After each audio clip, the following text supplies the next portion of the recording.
Support the growth of your favorite digital show with just a text. Support Larry Reid Live by texting GIVE to 404-800-4530. Text GIVE to 404-800-4530 today.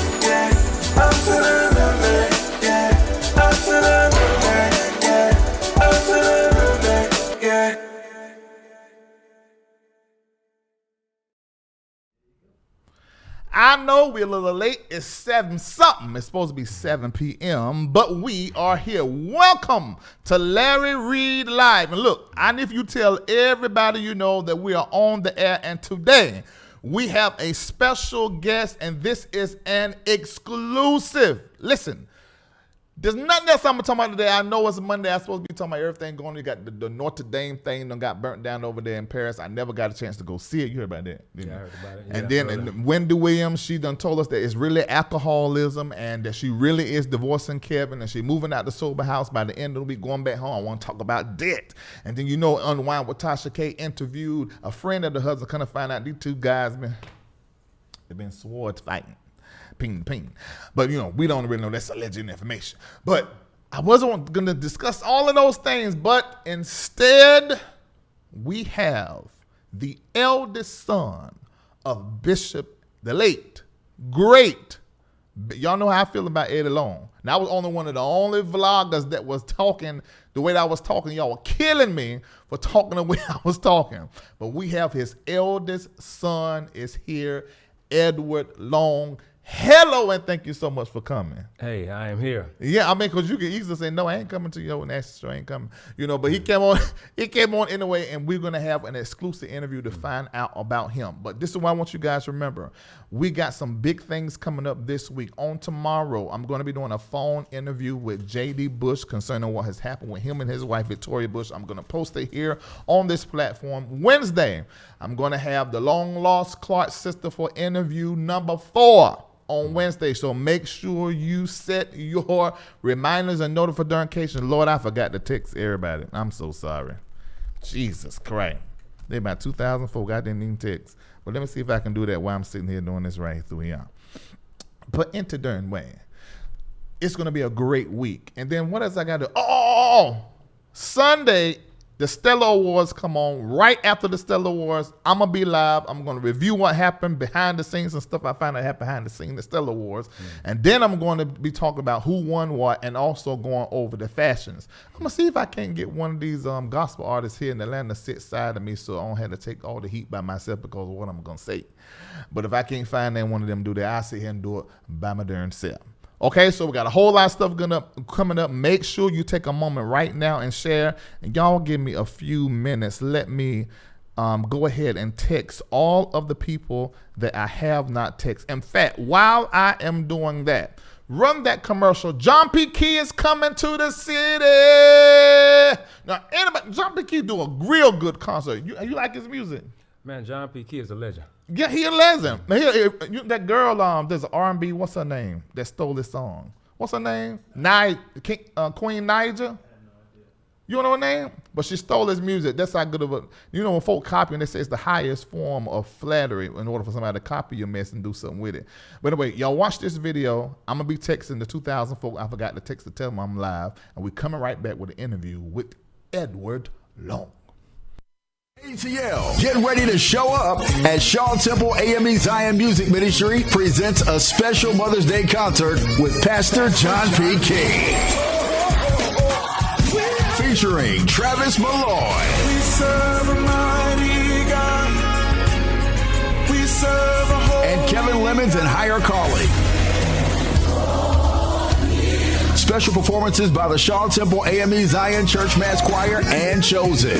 Saturday, May 11th at 7 p.m. Doors open at 6.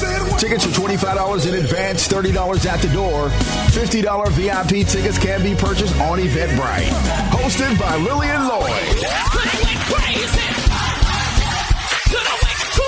and Lamont McCoy. A special Mother's Day concert with Pastor John P. Key, May 11th at Shaw Temple AME Zion, 775 Hurt Road, Southwest Smyrna, Georgia. Make sure you go May the 11th. You go into that LarryReidLive thing. Well, we keep going behind it. We leaning over and some everything.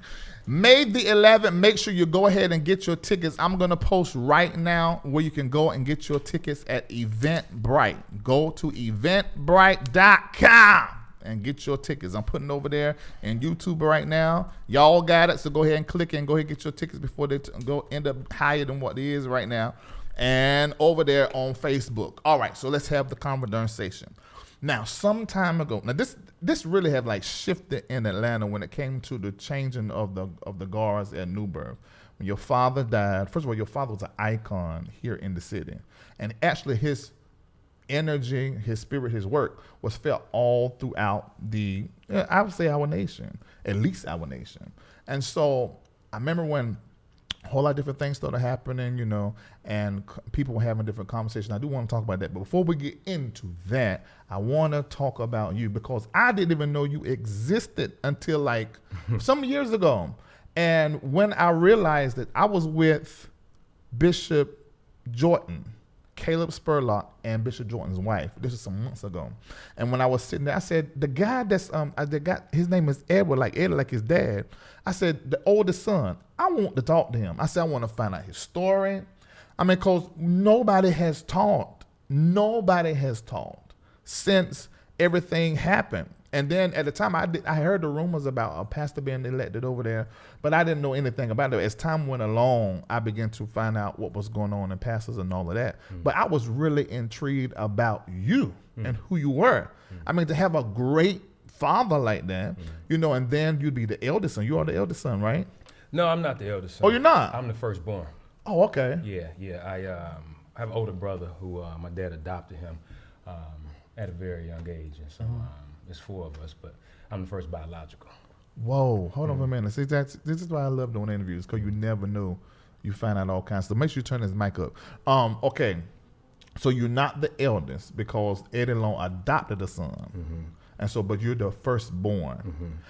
This is so interesting. I mean, because, with the Denise Clark conversation, that. Let's back up for a minute. Okay. Because I know you running. You in there. But, we're here, 3464 Roxborough Drive.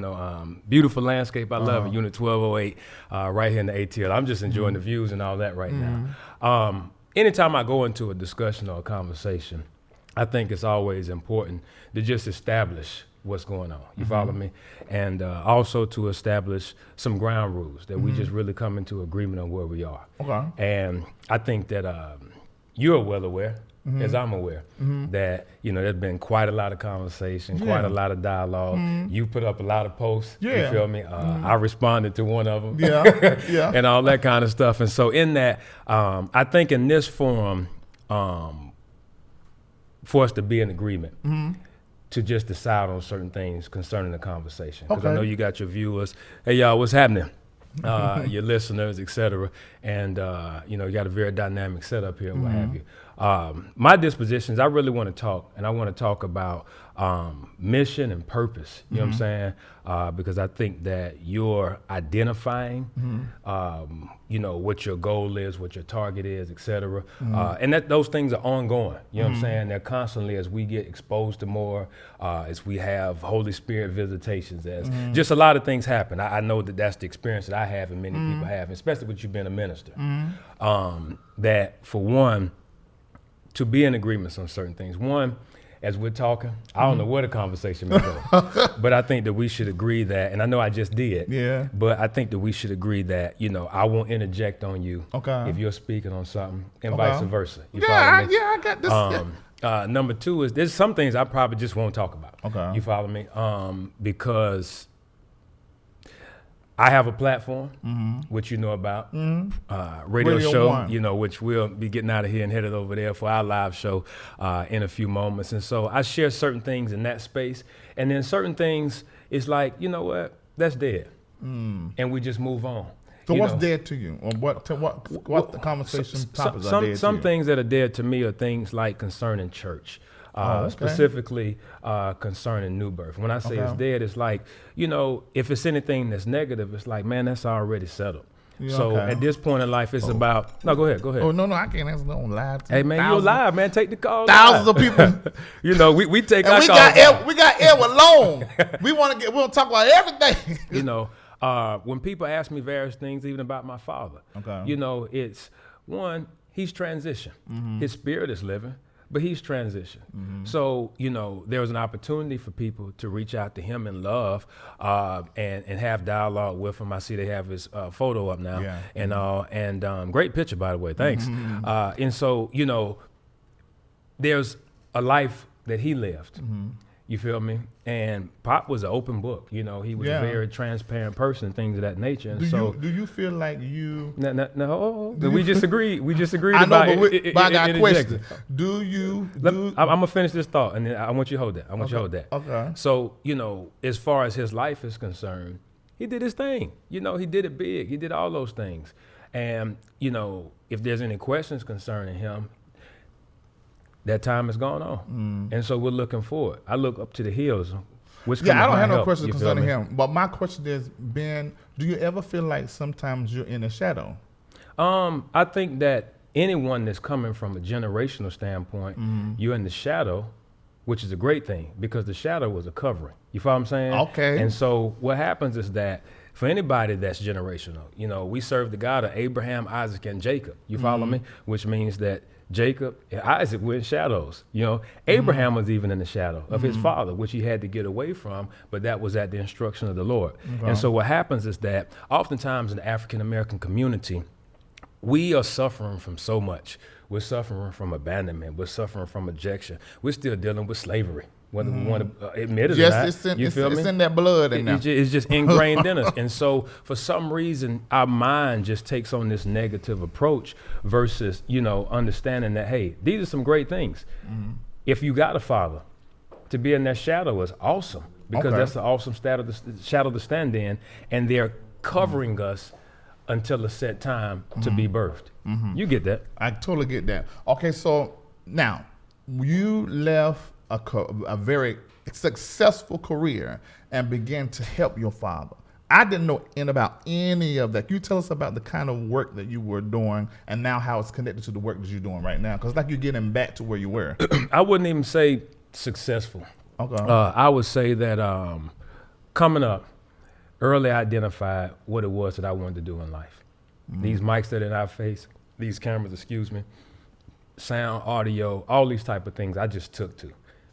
And in doing that, I became the first voice on a closed circuit television network in my high school. Okay, what city were they in? I was over in Stone Mountain, man. Yeah, representing Stevens High School. You know what I'm saying? So what happens, and I'm still the chaplain there for the football team. So what happens is I just, curtailed that into radio down at Florida A&M University. I was one of the first really ever freshmen to get on the air. And they told me I wouldn't, but I'm inspired by they. You know that. Yeah. So what happens is that I'm there doing those things and just continue to grow in it. Wrote a few songs for a few artists that won Stellar Awards. The projects won Stellar Awards. So as you were talking about the Stellars, I'm a Stellar Award winning writer, things of that nature. And so you're a Stellar Award winning writer? Yeah, music writer. Did y'all know that? I did not know that. And I think that's very important for us to know because the only thing that we have seen is what the media has put out, the things that you had posted that I talked about. And I do want to say this to you because I did sort of feel like that by me posting the things that you had put out, that it sort of felt like it was something personal, and it wasn't. When here on LarryReidLive, what I do, if anything becomes public and it gets talked about, I'll just put it there and commentate on it. It's not anything that is personal. And as it relates to you, prior to even seeing that stuff put out, I was already inquisitive because I have a father who's a pastor. And I come from a family of gospel artists, singers, prophets, and that kind of thing.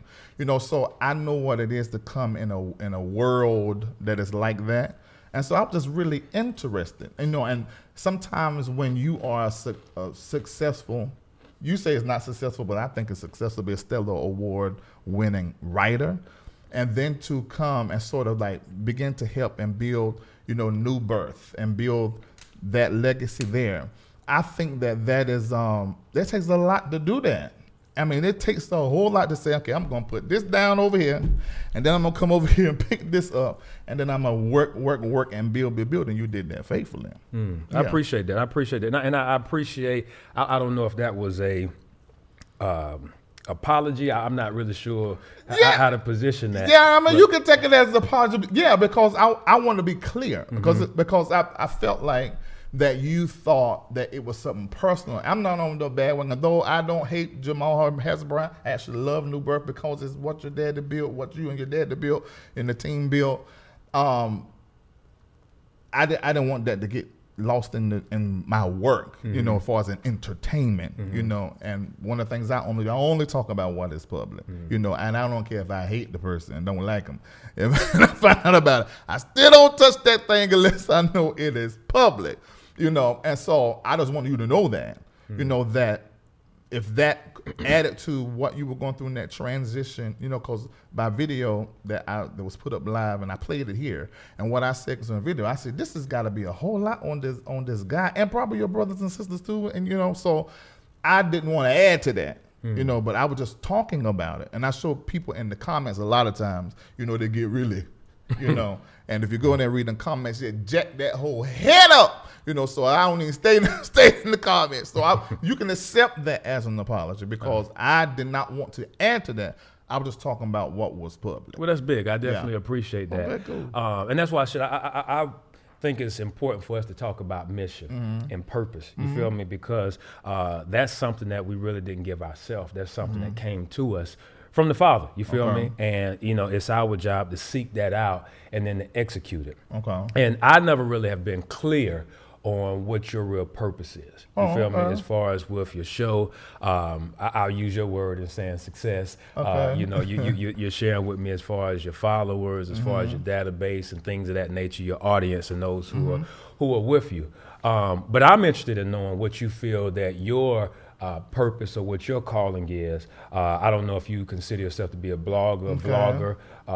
I don't know. Well, ask me. I'm getting interviewed. I don't mind asking. Okay, so I left 20 years of pastoring just like your daddy did. Preaching, setting up churches here in this country and other countries, from two-seater churches, what I call them, storefront churches, all the way to thousands of people. And then I switched over, and in 2013, I started doing gospel music. And I became a Stellar Award nominated artist, and my last project, One Music Volume 1, was Stellar Award nominated. Now I'm doing One Music Volume 2 that is going to be out on July the 12th, actually. You said War Music? No, One Music. One Music Volume 1. And it's all gospel inspiration with different genres, different flavors in the whole CD, 18 tracks. And I'm doing the second one come out July the 12th.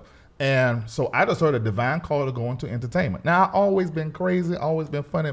Name nothing I'm doing in this chair is put on. Did you do comedy or stand-up? No, I have, but I didn't do it like going on the road getting paid. I just done like at talent shows, just like I done my singing and everything else. Gotcha. And so the first thing I ever did was radio.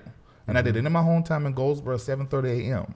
And so that's where I'm from. I was Seymour Johnson Air Force Base around there. Got it. Yeah. And so that was the first thing that I did. When I did it, I got bit. But then I had to obey what God told me to do. Continue to prophesy, be with your bishop. And I worked for 20 years in the church. And so at the end of the 20 years, it was just like the same call you got when you got called to preach, same call you got, whenever God tell you to do anything. But it was just to do entertainment. And so I knew what I could do and how to do it. I watched Wendy Williams, TMZ, Breakfast Club, Dish Nation. I knew what was going on, but I did not want to. I also knew about Obnoxious, that guy that writing. Everybody's scared to death of. So I knew about all of that.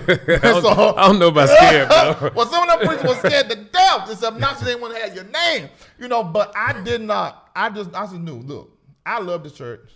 I love church people with their crazy self. I'm a preacher. So I said, now how am I gonna fit this? So I just made a rule. I'm not going to talk about anything that is not public already. And I'm just going to be comedic and just say whatever I want to say. I know in comedy you do a whole lot of cussing. I said, well, I can't do a cussing, then my mom and dad ain't going to watch. So let me make up fake cuss words, because I will make up words anyway. And it just worked. At first I started with my ex-wife. I was married for like 18 years. And even after we divorced, she still was on the show. And then I had an assistant that worked with us for years. He was on the show. But eventually it just fell in my lap to do it by myself. And when it did, I found my groove. And now it's what it is today. You know, it's where we featured on all major outlets everywhere. You know, so once it becomes public, then I can dig into it. But I'm not going to just like, because I know a lot. We in this thing, you know, we know stuff that's going on. But we're not going to talk about it. You know, but if it becomes public, then I'll talk about it. And I use the conversation. I hijack the conversation. It's really, my mentor hates for me to say this, but it's really like a little manipulation, because you take the viral trending topic to have a conversation you needed to have. Like when that stuff happened with Lady Brown, when it became public, when they put this thing on. I don't know who that is. Lady Brown is Bishop Bernard Jordan's spiritual father, wife. Well, here's the thing, you know, I don't follow the tabloids. I got too much other stuff going on to keep me focused. Yeah. You know, I just pray for people, no matter what I hear. You know, good, bad, happy, or sad. You know, I found out earlier today that you had been married before. Yeah, and, and the first thing that came to me is, I feel bad for you. You follow me? No matter if you're over it, if you're healed from it, if y'all are going on great, it's just the compassion of Christ. Got you. You follow what I'm saying? Yeah. And so when things arise, I don't get excited about bad news, even if it's somebody that I don't particularly like. You feel what I'm saying? It's just, you know, that's just not in me, you know, and I pray it's never in me, because I just want to be filled with the Holy Spirit. And if we're filled with the Holy Spirit, then I just don't have the capacity to clown people or put people down or ride that way. I got the Holy Ghost, and I would clown you front, up, down, up. I ain't going to be malicious, but I'm going to clown you, because along with the Holy Ghost that I got, come with a gift for comedy, and come with, along with the side with the gift for props, same gift that I get into to create music. And so I don't have no, I feel the same compassion that you feel. And a lot of these people on the backside of all this stuff, I have really taken time and pointed them in the right direction when it comes to counselors. And I also have a master's in counseling. I've done counseling for over 20 years, and I help them with that as well. You know, but a lot of times what church people try to do is try to make my entertainment show or church service. I am not doing church. This is not, although I'm a Christian, this ain't no Christian show. You know, although I may cover Christian topics sometimes, but that's not what I'm trying to do. But anyway, so answer your question. Now, when it comes to what you're doing now, what is your greatest, your utmost, I know you probably got a lot of them, what's your utmost passion? Conversations like this. You know, I'm a communicator. So whether it's music recording, whether it is a film project, whether it's preaching the gospel, whether whatever it is, I don't even have to have a mic in my face, but just simply communicating transformative dialogue is what I'm really excited about on whatever media. You know, so when we sit down and you and I even have a conversation, that's why I'm asking. I want to get to really know you. Yeah, you know, because you know that there's a lot of people that you got a huge following of people who celebrate the content that you put out. And then there's another side that's like, don't want to have nothing to do with it. You feel me? Yeah. And, you know, when we engage in these kind of conversations, you know, I know even my presence here today is not popular. You know, I'm here because I understand that you have influence over a group of people. Many of the people that you have influence on have been through some traumatic situations, have been through some pain, have been through some church pain, have been through some ministry hurt, etc. And I would imagine that you have. You know, you can't, some of what you mentioned, you can't go through and not experience some pain. It just is what it is, even indicative of your divorce or whatever the case may be. And so, you know, I wanted to, again, have this kind of conversation to get into the mind and the heart of Larry Reid. You follow what I'm saying? Okay. As well as express my heart in the same regard to your audience, to you. You feel me? You know, one thing I'm curious to know. I know you said that you talk with some of the people that you may report on, you know, and may direct them to counselors or direct them to certain people. Do you ever feel a responsibility, though, that in this forum, for instance, with me, I'm a minister. I was licensed as a minister 10 years ago. I put that post up a few months ago. I was licensed February 8th, 9th, 2009. Okay. So this is literally a 10-year mark. You know, it's pretty significant for me. Yeah, because I never 10 years is significant. I never wanted to be a preacher per se, but I always recognized that I was a minister, meaning that when I was doing my radio shows, I was playing some of the most ratchet music. You know, I was hosting parties and clubs. I mean, my name in college was Young Dirty, AKA Dirty Bishop. Wait a minute. You feel what I'm saying? Now, your research, you should have known that. No. But here's my point, though. Hold on. No. Come on. Now, half of the stuff went online, but what I did research. Come on. So what happens is that even in those forums, though, I was always pushing people to redemption. I was always pushing people. As I was being processed, I was helping process others. So my point is that I couldn't take my ministry off. I couldn't take Christ off.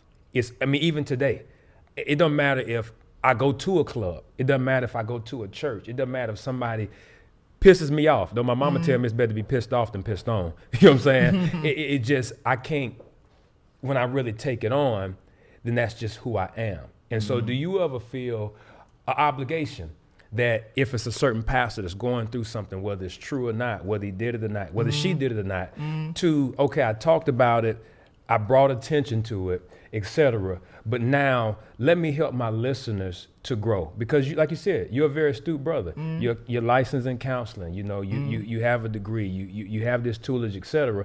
So now for those who follow me, I'm still following Christ, so let me show you all how to grow in this. Let me show you all how to cover people even in their mess. That ain't my calling. And it is. There it is. Then. No, it ain't. My calling is to create conversation that church people will not have, because there's been a whole lot of covering up or a whole lot of craziness that these preachers are doing and lying in the name of God and thinking folk foolish. That ain't my call. When it comes to the office, let's look at a prophetic call. A prophet is supposed to not just be the voice of God. I don't even really know if the prophet is supposed to be the voice of the church, but it's supposed to be the prophet of God and the voice of the people. The voice of God and the voice of the people. The prophet is a middleman. Right. So that means I don't particularly believe that a prophet is only going to always be speaking in favor of the dignitaries of the church. And what I see is that kind of bullshit all the time. Is this speaking in the favor of each other and not calling each other on the carpet. I think that's improper, and I don't think that's right. So if you fall or make a mistake, I'm going to take, especially if it's viral, I'm going to clown about it. But then if you watch my show, if you're doing your research, if you watch the show, you're going to see that I take and I move the conversation into a space to where people can be transparent themselves and speak their viewpoint, but at the same time understand. And at the end of the day, and I've done this, somebody called and said, I'm so glad you said that all pastors and church people aren't bad. I'm like, well, when did you hear me say that? Did you watch one show and think that's what it is? No, because I don't believe that. And that means I have to say that about me. And because I am a part of that. You know, I still go into these churches and preach and prophesy and cast out demons and all that kind of stuff. You know, so my obligation and my function, and it sounds like yours is more restorative and that kind of thing. 100%. And I think we all restore, but I think we have different methods. My method is, look, nigga, this is what you did. You see this? And no, don't come tell me all that church. I want to know why you did this right here. And you hurt her and you hurt him, and you need to fix that too. Yeah, we're going to restore you. We ain't going to throw you away. We understand you messed up, had a few concubines, a few boys, a few girls. But that ain't our concern. It's how you handle this wrong that you did. That's what LarryReid do. And give the voice to victims. Like last night. I don't know if you heard about last night. Tell me about last night. Oh, Jesus Christ. Somebody called in here and implicated one of the people that are actually on the advertising I have concerning, prophets and prophecy, and said that they really a sexual crime against them. I stopped them from saying, they were about to say the name, but I was like, no, don't say the name, because we don't bring that's big for you. I said, no, that ain't what I do. If I tell them all the time, you calling in here, do not say the person's name. I always tell them, don't say the person's name. That is just not how I operate. And anybody who's ever watched the show and got that, they need to continue to watch and take time to learn. That's good. I know the biblications did say you need to learn those that labor amongst your hips. So if they take the time to pay attention, then they will know that ain't the kind of stuff that I got going on. I mean, it should be readily and easily seen, but a lot of times it's not, so that's why I take the time to explain sometimes some different stuff. Just what I want to ask you, and you tell me if you want to answer. There was I don't know if you saw that, but I had put up a video. Did I make it an own separate video? Did I play it in a show? It was a part of the show. Okay, there was a video. We got it. How many minutes is it? 2 minutes. Okay, play that video and turn it up. I want to ask you about this. This is a tough Sunday for me, y'all. I just got to be honest with you. My father came to this church in 1987. I was 4 years old. Father called me and said, son, I need you. I said, not now. It was approximately 10 years ago in 2008. And I walked away from a syndicated radio show. I walked away from a few deals that were on the table concerning music. I walked away in faith, trusting God that if I turn away from this, you got me. You got me. You got me.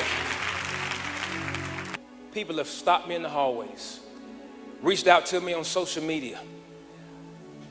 Been traveling a lot, speaking as an itinerant minister all around the globe, literally.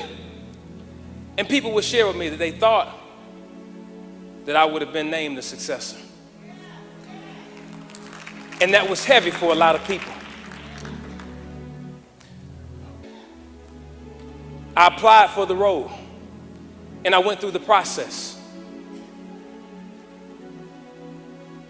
It's not easy to stand here today, to be a son in this house, to know what your father's vision was for this place, and to have vision on top of vision to see things move forward. When you sit back and you know you're equipped to do a certain job, but you don't get the appointment. When you sit back and you ask God questions, Lord, how could this happen? I gave this city, this town, this place my best.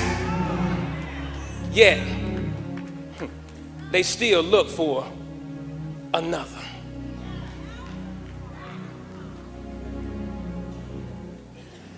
This was the toughest Sunday in my life to stand before you. I thought that I was dealing with depression for the past 2 years because I kept getting looked over, and looked over. Why is it I get more love from the outside than the inside? Looked over. But then I read what Jesus said. I'm getting more love over here and over there than I do in Nazareth. I said, oh, I get it. You're just making me into Christ. Now, when I saw this and I played this, my feelings were, okay, this is a difficult transition for him. And I was just wondering, because I don't think I've ever been to New Birth, but I've watched online. Mm-hmm. And I was wondering, how can I put this? And I think it was a great thing. Jamal is there doing what he's doing, the whole political, he's a high name, a big name. But I did say this. I said, I want to have the prophets being consulted, because when you're dealing with a vision that comes from God, it ain't just about plugging somebody in there who fit the job and meet the qualification, but who has insight. Who do God want to be there, and who has the insight in order to know what was in Eddie's heart and in Eddie's, I'm not saying that disrespectfully, in Eddie's heart and Eddie's mind, Bishop Long's heart and mind, to push this thing forward. And that's what I heard in what you were saying. It wasn't so much like a personal concern, it didn't seem to me, although I know what the comment said. It seemed like there was a concern as relates to the it that came from God that your father had. That's a insightful statement or what have you. What I'll say concerning it, because I don't know you know, what the entire vetting process was and all those type of things. And, you know, really at this point it's kind of null and void. Yeah, I get you know, like I said, it's all about just whatever the progression is going to be. And, you know, God knows the end from the beginning. So what happens is that when I was speaking then, what I was sharing, because I think a lot of people thought that I was mad that I wasn't selected. I didn't think that. Because I've looked at comments, I've looked at all these kind of things, and it's just funny that people would never have met you, don't even know how to pronounce your name right, but yet can tell you what you were thinking and feeling off of a blip. And so what happens is my thoughts and feelings during that day and time was simply this. I was not selected. I really didn't anticipate being selected. You follow me? But you do have to go through that process, as you mentioned, of, okay, here we go from concept to now fruition. And all right, let's turn this curve. You know what I'm saying? Because we do things out of inspiration. We do things out of motivation. You share what your inspiration is and what your motivation is even for this show. Whether people agree with it or not, that's where you are. And so if things don't go that way, then now you have to sit back and you have to recalibrate. And that's just human. That's just honest. That's if someone loses their job. That's if someone, when you went through your divorce, whatever the relationship may be, many of the people that you report on, whatever it may be, whether it's true or not, people have to sit back and reassess. And so my job, you have not a high priest who hasn't been touched with your infirmity. Okay. You feel me? Now, I'm not the high priest. I got you, man. I'm just a young Negro who's a minister. You know what I'm saying? Yeah. But my point is that if I can't preach from my place of truth, then I'm not giving you life. I'm just giving you a sermon. Okay. And so a part of my strength, you feel me, is the truth, because the truth will set you free. And so as I shared, then I said, hey, listen, this is where I am today. This is a tough moment, but I'm releasing this. You feel me? Yeah. And so you all can now watch me from a transparent perspective, out in the front, in these next 2 to 5 to 8 minutes, sharing with you where I'm at, but walking and turning into my joy. Hey. And you watch that if you play more than the 2 minutes and 30 seconds, which is on YouTube, of course. Yeah. So what happens is that's where people go from looking and feeling the weight of what I was saying. And also being exposed to some things they may not have known, to now, well, if he can deal with that and get up and still find the joy of the Lord as his strength, then I got to be able to get up from whatever I'm going through. But surrounding that, okay, moving from that, but just surrounding the whole ordeal. I mean, because this has been something that New Birth, everything we saw New Birth go through, you went through. Because you were a part of New Birth and you were in leadership in New Birth.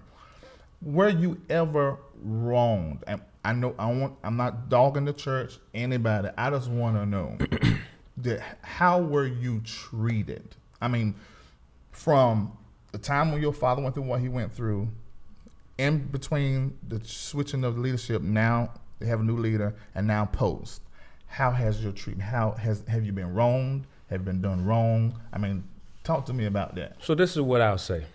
All right, because my thing again is to always build up.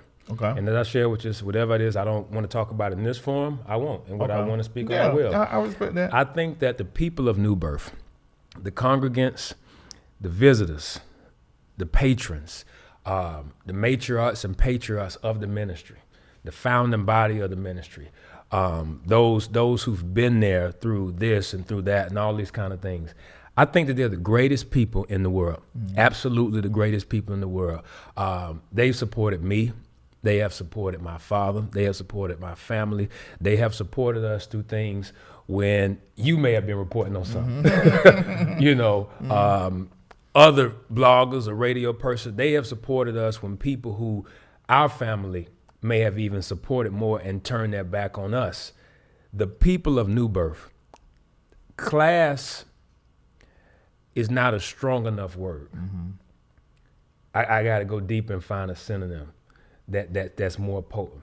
They are awesome people. When I see folks out in the city, in the community, because I'm still in the hood. I'm still like, just because you don't see me standing in the pulpit, I'm probably more effective in the community now than certain anointings are. They're you more feel me? effective outside of four walls. So I pray that answers your question. Yeah, it did. It did. The congregation has never wronged me, ever. I can't think of a time where the congregation, I mean, I just love them, man. They seem to be real durable. That was my word I think I used on the show. They seem to be the most committed, durable, loyal people, period. So what happens, and this kind of lends itself back to what I was asking you, what do you feel is your call, because you have such an influence over audience in growing them and building them up to where they hear certain things about certain people and they are able to now not respond as the world responds to things, but respond as God will have us to respond to things. Because when we become ministers of the gospel, whether you're a lay leader, whether you're a bishop, an apostle, prophet, whomever the case may be, our calling is still to restore. It's to speak truth to power. When you talk about the prophet standing in the middle, whether it's the prophet Isaiah, Jeremiah, Nathan, whomever, they would tell the king, they would tell whomever, hey, this is where you're wrong. And this is the steps that you have to go through for repentance, forgiveness, restoration, etc. I'm going to petition the Lord on your behalf, but this is where you're wrong. And I'm going to cover you in your mess. Even if it was a public mess, I'm still going to cover you privately. What you mean? What you mean? You say cover? What you mean by that? So what happens is that when David, and this is a part of the issue that can come from social media, is that everything is instantaneous. Yeah. When you look at David and you look at Bathsheba, all right, the love child that died, etc. So when the prophet comes in, he's like, look, that child is going to die. All this. That wasn't a widespread thing. It wasn't, oh, everybody knew about it and David ain't this and all this kind of stuff. That is something that came out as the text was written and as the text was read, even far after David's own transition. You feel me? So these things were still covered. Now he was rebuked. You see it. I mean, he was rebuked to the point of death. The child died. This man wept for 7 days. This, it is what it is. At the same time, accountability was there.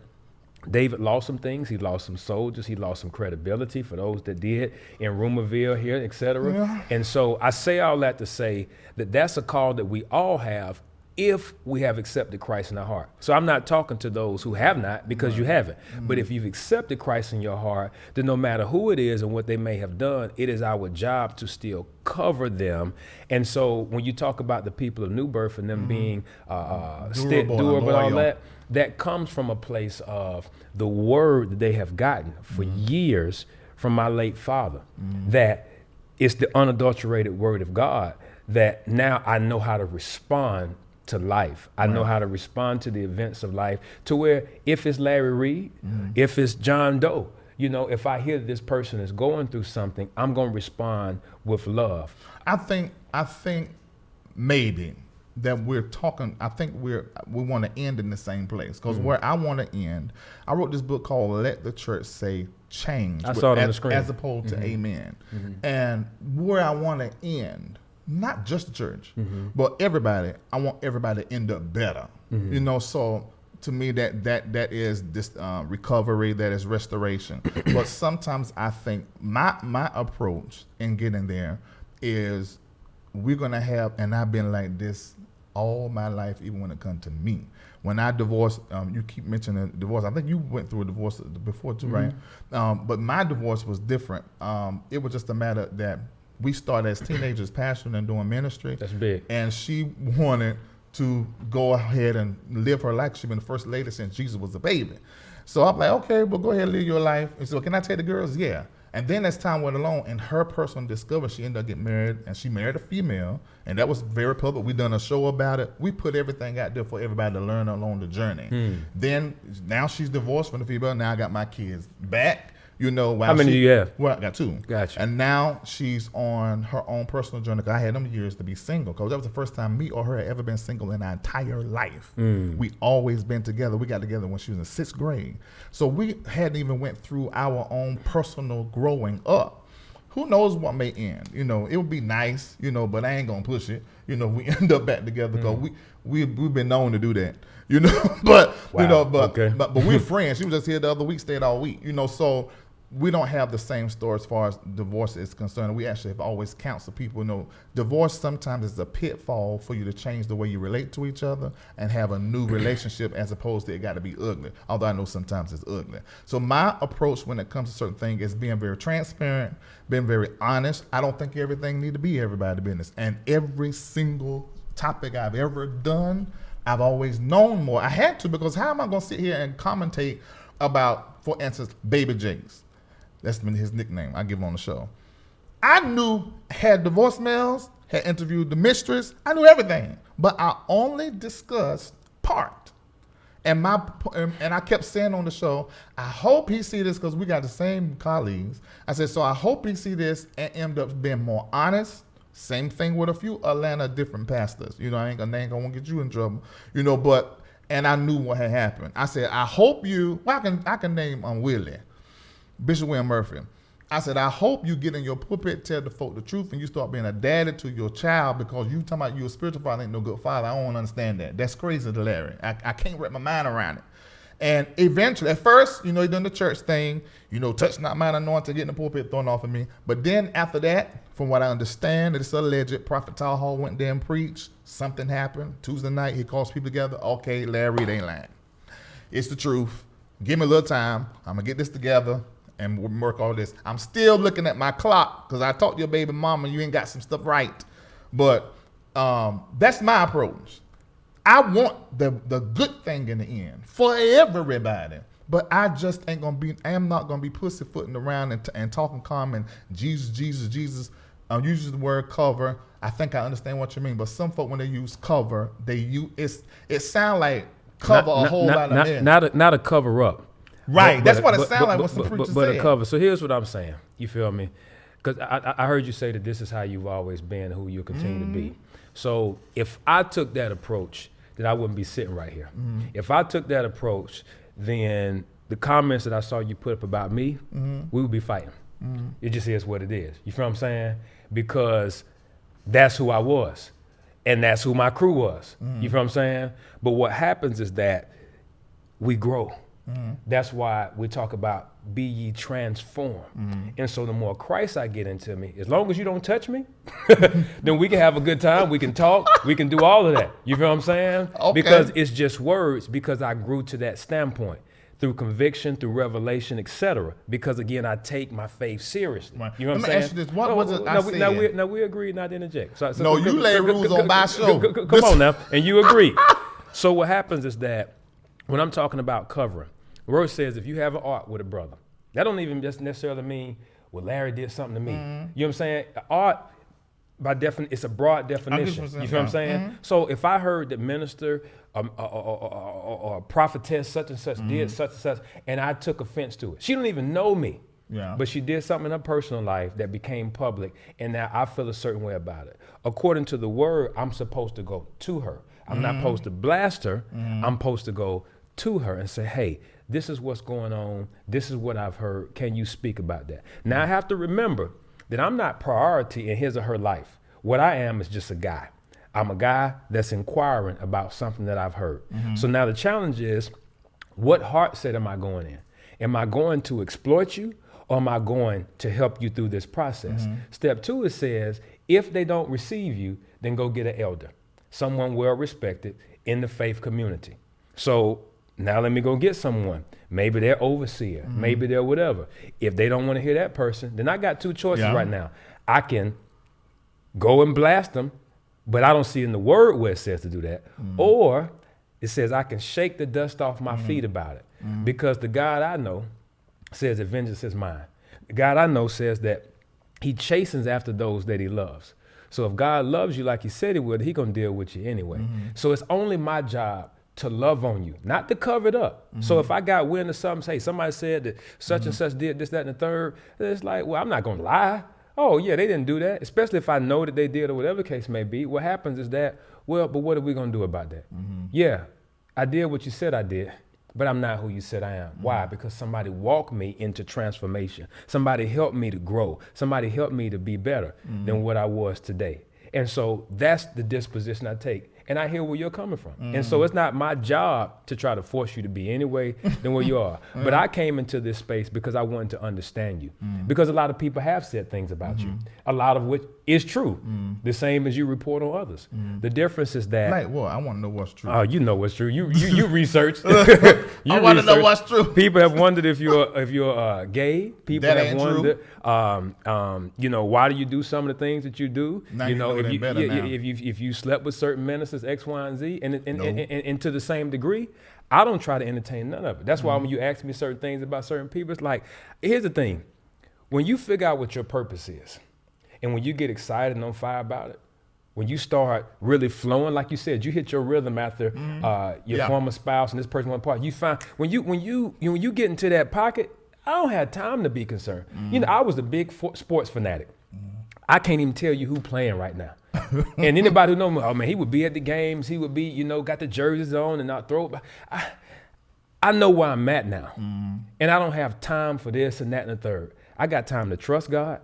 I got time to stay focused, and I got time to keep my life in order. And that's it, and to pray for everything else. So when it comes to something that you say, I want to make sure this is clear. So when you leave here today, we clear.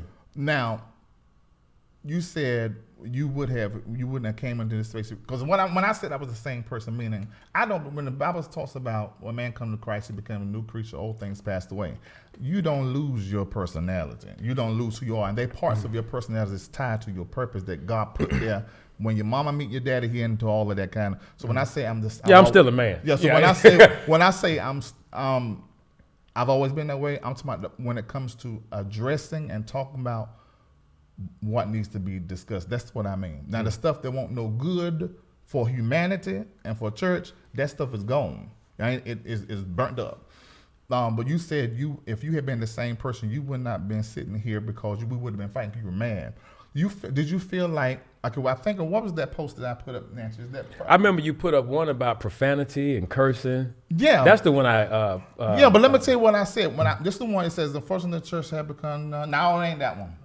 It ain't that one. It's this one. No, it ain't that one. Is that one? No, it ain't that one. Because that's the stuff we talked about later on. Because we're trying to figure out how are you feeling concerning this whole new birth change leadership. But I made a post.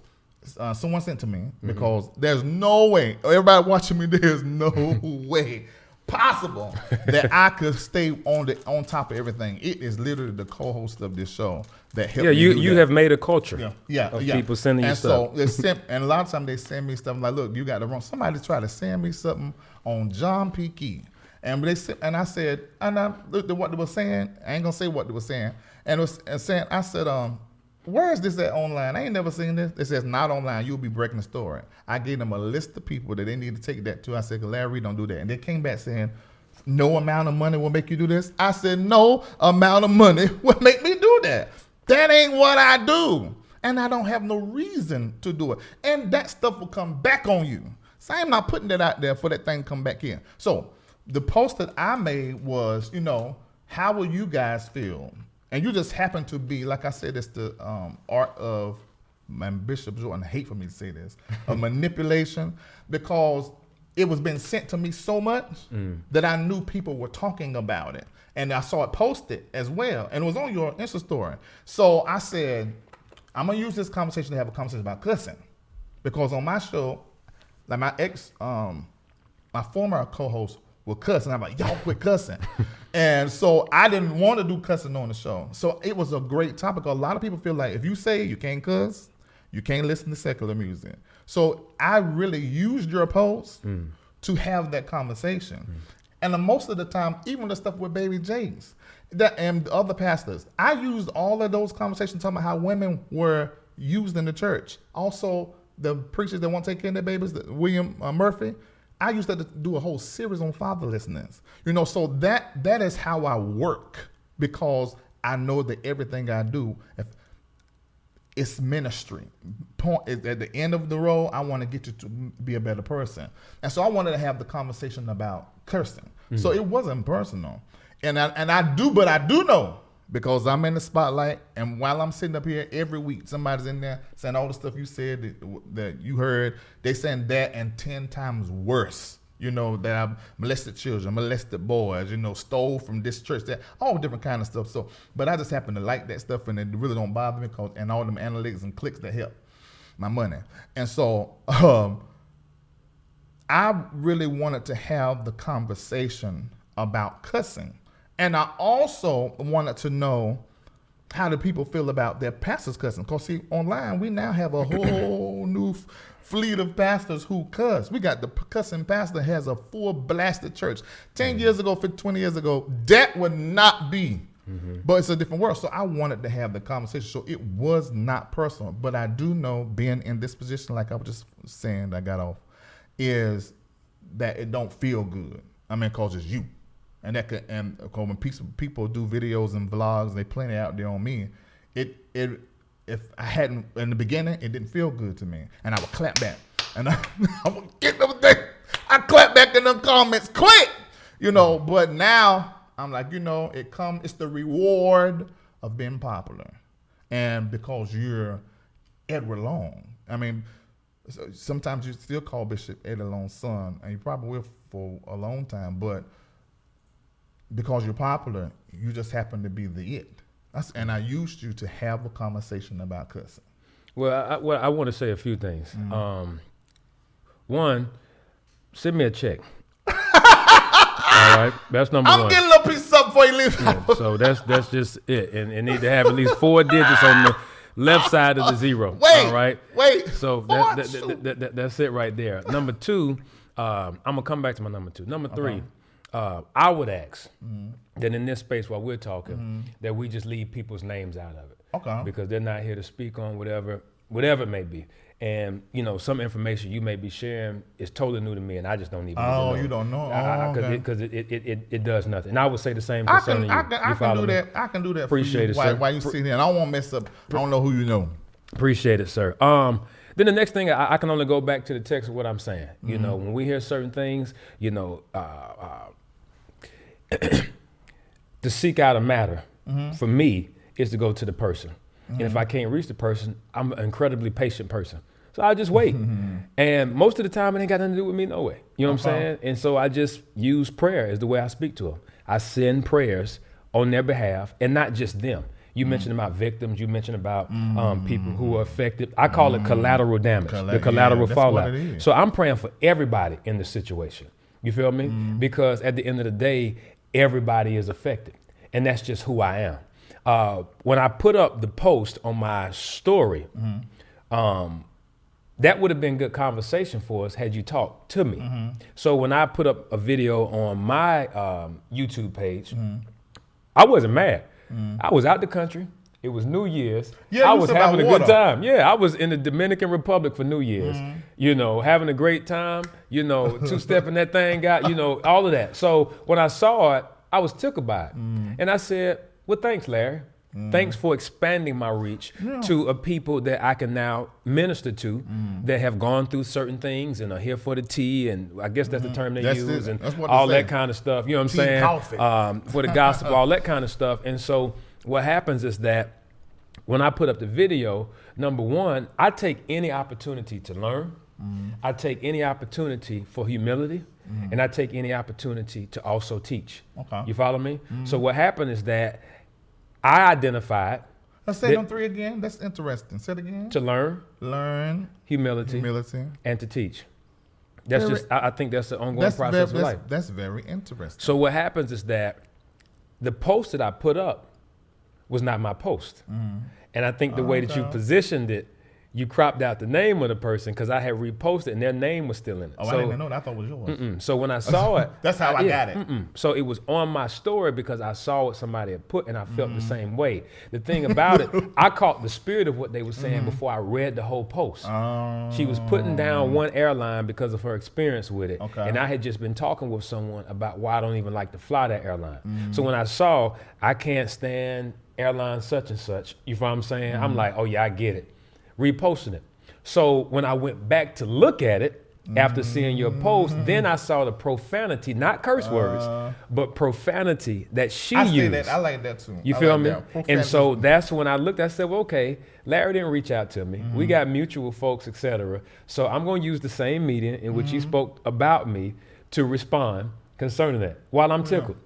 I put the seat on the beach to let you know my feet was in the sand. Okay. And I had time today. Yeah. You know what I'm saying? What you said. You said because I got time. You feel what I'm saying? And the thing is, it's the kind of personality I am, and anybody watching me, you can do this, because y'all have done it.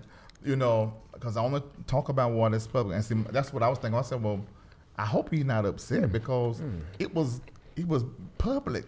I was tickled by it, you know, and like I said, it if anything, it allowed me to show a side of myself, which is, hey, I can make mistakes.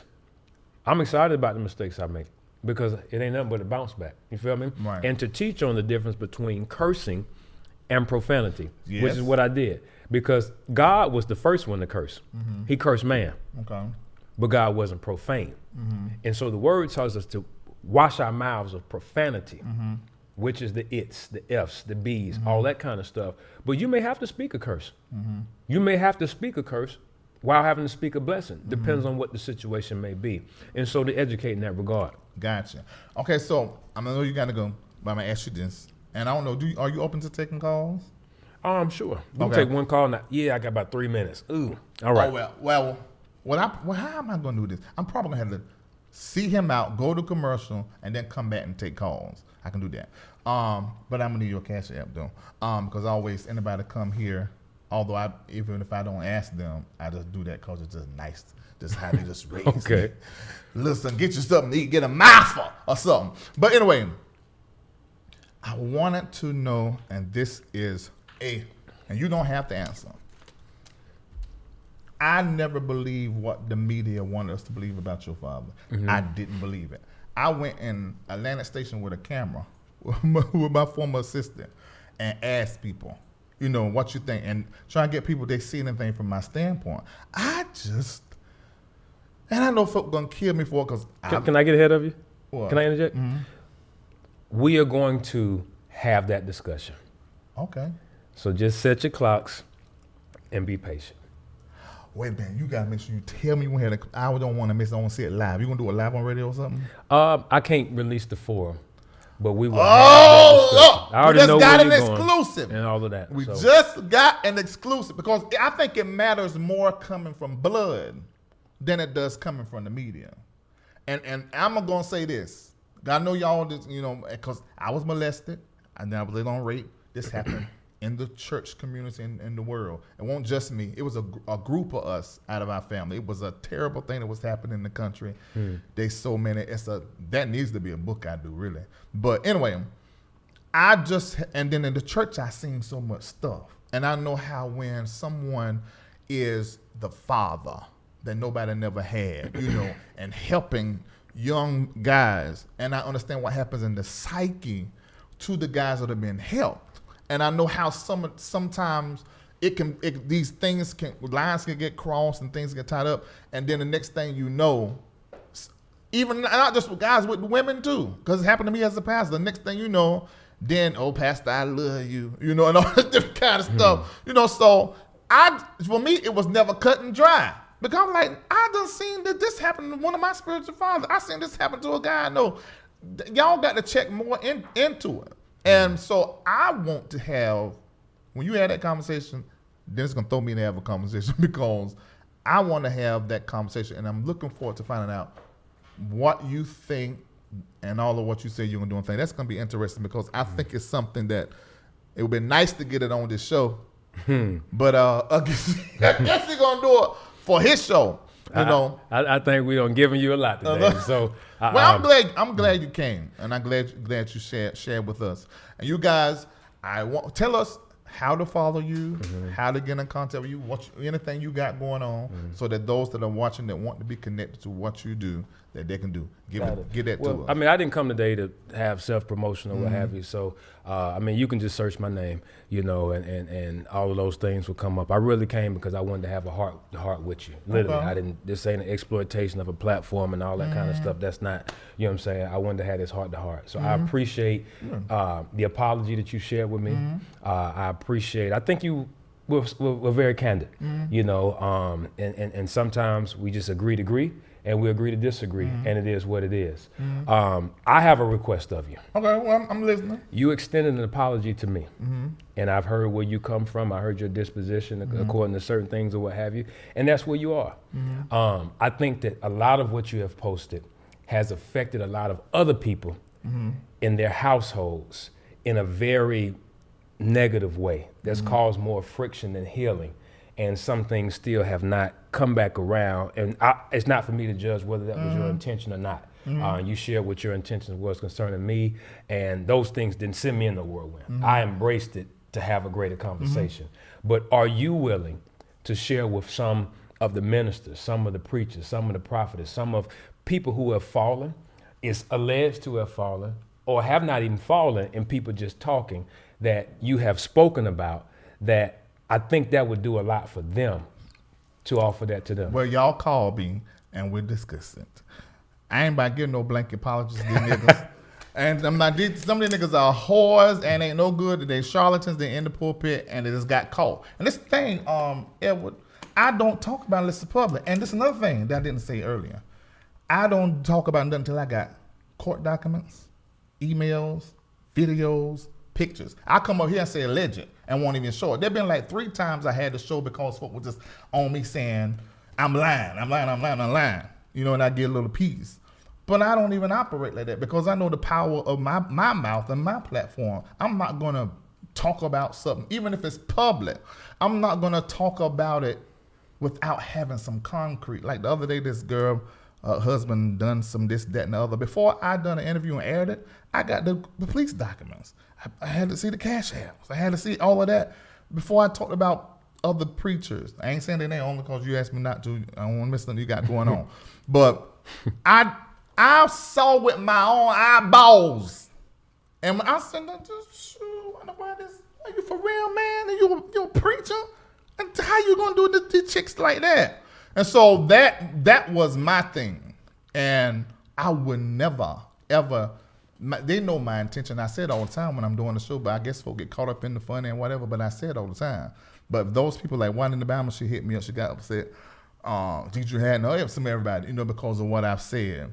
And I said, well, if your feelings were hurt, it wasn't my intention, your feelings were hurt, come on my show from the same platform I hurt your feelings. I'm going to sit you down, same thing, Brian Carn. I said, I apologize to you right here on air with no problem because I don't want to hurt you. Now, I do know that the first space of healing is exposure, and that don't feel good. Don't you put that on me. You put that on you because, nigga, you shouldn't have did it. You know, you did that. I ain't do it. You know, so that's how that is.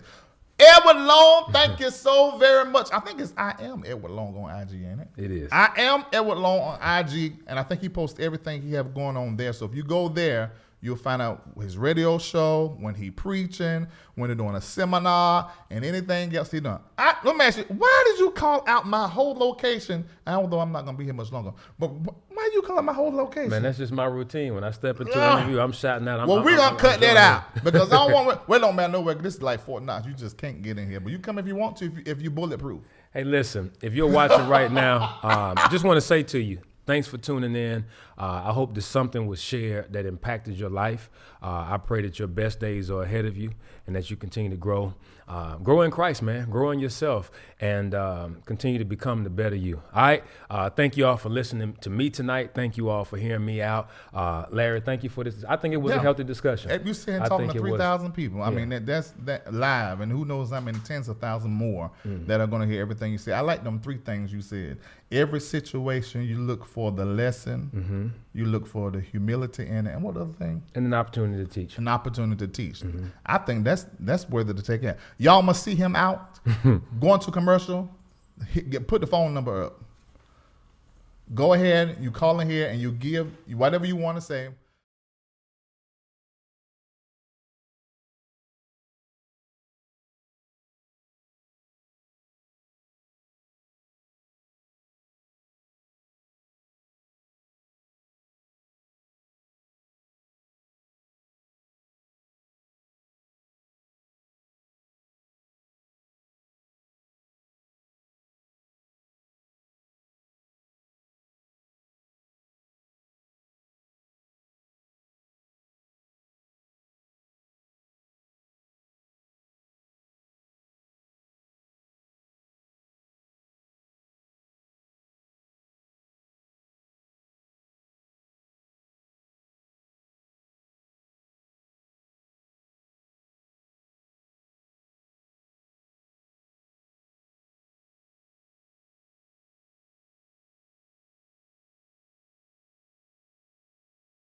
ATL, get ready to show up as Shaw Temple AME Zion Music Ministry presents a special Mother's Day concert with Pastor John P. King.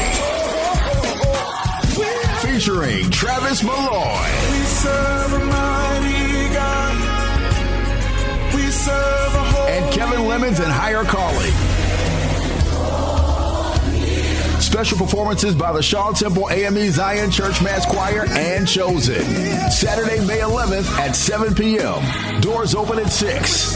Tickets are $25 in advance, $30 at the door. $50 VIP tickets can be purchased on Eventbrite. Hosted by Lillian Lloyd and Lamont McCoy. A special Mother's Day concert with Pastor John P. Key, May 11th at Shaw Temple AME Zion, 775 Hurt Road, Southwest Smyrna, Georgia. Never shall forget. God, you make me totally complete. Yeah, yeah. You're the reason that I smile. You make me smile every day, everywhere. Yeah. By my side, must have done. Make me high, make me high. That I smile.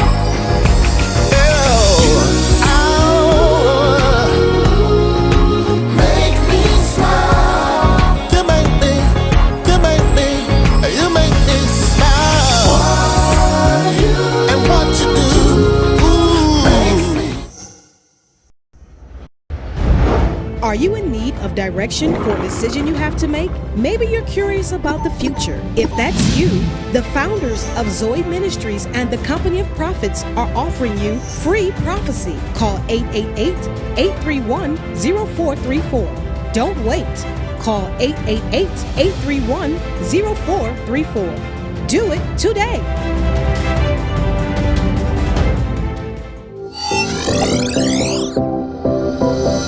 Want to become a wellness coach or holistic health counselor? Get certified with Dr. Womack. As a master herbalist with over 30 years of experience, your learning and your training will be extensive. Go to bishopwomack.com, click services, and go to the wellness portal and begin healing yourself and others today. Life Guide.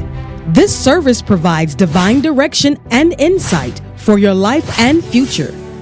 Larry D. Reid specializes in spiritual guidance through prophecy, counsel, and dream interpretation. As he communicates with people, within minutes, Larry D. Reid begins to engage the spirit world, seeing and hearing things on their behalf that are vital, pertinent, and necessary for the success of their destiny. Having served thousands of people from all walks of life for over 20 years, Larry D. Reid has been and is the Life Guide. Book your appointment today.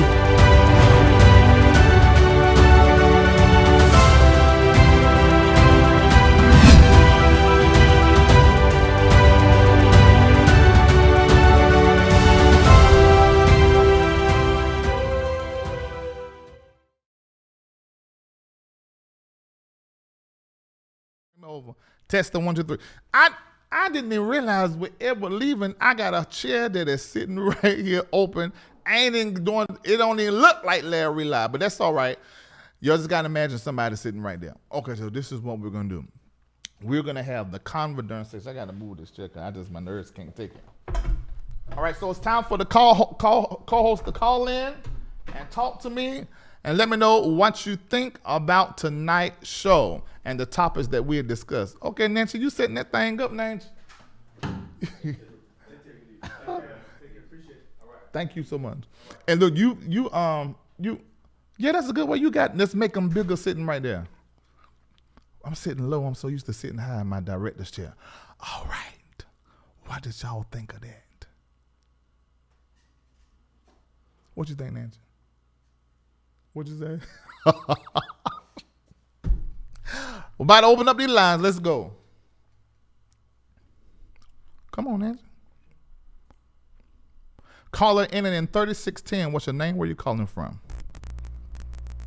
This is Malik from Atlanta. And what in the whole hell and heaven was going on tonight? What you mean? You didn't like the interview? I did not like the interview. You held back. You didn't give it to him like we all expected you to. You allowed him to take over the show. This was a complete sleep fest. Let me ask you this. I'm sorry. Well, I'm no, sorry. don't be sorry. Don't be sorry. This is what the platform is for. Let me say this. It's a delicate situation. I don't know what he been through when dealing with all of what he went through. I didn't have no way of knowing. And I didn't realize, but although I felt that it was some kind of whatever. So I did not want it to turn into I can't say that word, a SXIT show. And so I said, okay, let me just see. A shit show. So I was just really careful in how I addressed the situation because I did not want it to turn into, a peen swinging contest because I wasn't gonna do that. So you really think that's what I should have done? I think he got some stuff. I think we learned some stuff he wouldn't have got. It just, listen. I just think that it was just, I don't know. He tried to take over the show. That was number one. Yeah. That was the biggest part that just threw me off. Yeah. Was that he tried to take over a show that he knew walking into how your atmosphere is of the show. And for him to come in and to say that this is how we are going to conduct this interview, I didn't like that. I get that. I understand that. You're an LRL follower. I totally get it. I get it. Yeah. That's my time. In my mind, hold on. In my mind, I'm like, and I said, you giving me directions on my own show, but this is the thing. I wanted to have a conversation. I ignored that, because I would never do that in an interview either. I didn't think it was proper, but I ain't about to get distracted from that. I mean, because this is the reality. Thousands tune into my show every single week. And what I say and do on this platform is more powerful than most people I would have on the show and talk about on the show. So I'm not about to get in no ping swinging contest. I want to have a real conversation because there's some things I want to know that only you can tell me. So I just ignore that. And I didn't want to have no friendship. And I'm not the kind of person to try to create no enemies, and I'm not going to back down from what I do, but I understand you're upset. I get you. But remember, Wednesday, we got Denise on the line. So we're going to make up for it on Wednesday. Well, praise the Lord. All right. All right. Thanks. Okay. Next caller. Caller ending in 0895. What's your name? Where you calling from? Hey, Larry. This is Paulina calling from Michigan. How are you? Hey there. Hey, let me take a deep breath. Okay, I can't hear you speak. First off, I said, can you hear me? Yeah, talk right in your phone. Can you hear me? That's better, right there. Okay. Is that better? Okay. I said, let me take a deep breath. First of all, I can tell you have a pastor's heart. You allowed him. You were sensitive to, although he was speaking, what he wanted to say about, his journey and his walk and him trying to express that he's so strong through this process. You can still see that he was bleeding out from this experience. Now, I know for me, that ain't my story as far as, having a lineage like that, but that would be very hurtful. The firstborn son just pretty much overlooked, after he served so many years. So to me, I really wanted him to share more of his story and how he did overcome because I didn't get that from him. I wanted it. I wanted it bad. I was like, please, this is what is going to really help people because they need to understand. And then I felt that he was bleeding out. Like I was really saying a prayer for him because he was frustrating me so at first. And then I said, Larry, I already thought you was a class act. I said, you hilarious as all get out. But to see you in action today, to me, the strength of a man is not determined in if he can go back and forth on a debate that really, like you said, I recognize this is not my debate. I don't know what he has been through, and I have to be sensitive to what he has been through. And I think, to me, when he tried to walk you down with, like, what is your show? To me, we seeing it in practicality. We seeing it in act. When somebody coming to us and hurting, their first response is to attack us. Like, because, I mean, he went down, was like, oh, I've heard all these rumors. And it was, so, okay, that frustrated me. But then the ultimate thing that frustrated me is, this is the problem that I have with people that are religious and they have that spirit on them. No human on this planet Earth gets to determine who has the highest level of righteousness. Period. Right? So hearing him saying, like, well, you know, well, I'm the type of person, this is how, that's your ministry. That's the problem. Everybody is trying to get people to fit in a box when they are religious versus understanding that God gave you a different gifting to reach different people. To me, he was talking in so many parables, it was hard for me to follow, but maybe that's why, you know, he reaches people who like to talk in parables. I don't. I want people to keep it real, to deal with it and stop doing this whole, you know, we're covering. No, your show is exposing what we've all experienced. Like, this has all been going on, and nothing that you are doing in the way you have set up anything. You're not going fishing for information. This is information that has been publicly, like Iyanla said, if you can't say it, we cannot play it. So to me, him coming to pretty much attack, I felt like he was so defensive, but I don't think you, which I know you're not, should take that personally, because no, I don't, not at all. Really, the attack. Okay, see, I know you didn't, but I said you are a class act. If I thought you was if you was on a certain pedestal, I'm like, the Lord has given him this assignment, because another blogger would have went back and forth. First of all, there is no other vlogger that will have the interviews, and I say this, I don't say it humbly, it is a brag.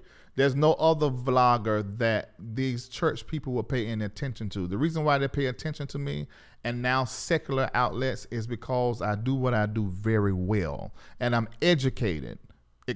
Not just educated, but terribly educated and experienced. And so when I say something or post something, it shakes the entire church. Not because I'm being messy, but because you can already do it and some other vlogger got it. But once I get it, it's like everybody starts shaking. Because, see, I'm not on Caesar's payroll. I'm not on Pharaoh's payroll. So I can say whatever I want to say. And what I wanted to do tonight, and I said this sitting at the table with my mentor, Caleb Spurlock, and his wife, I wanted to hear his story. I wanted to get into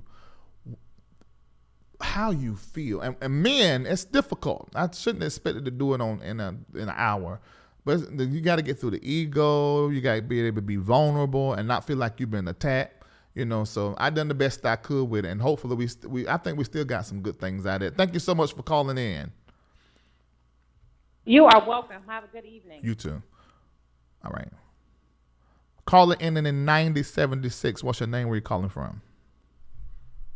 Hey, what's up, Larry? This is Carlos. I'm calling from DC. What up? Hey, I think I got a little bit of a different view.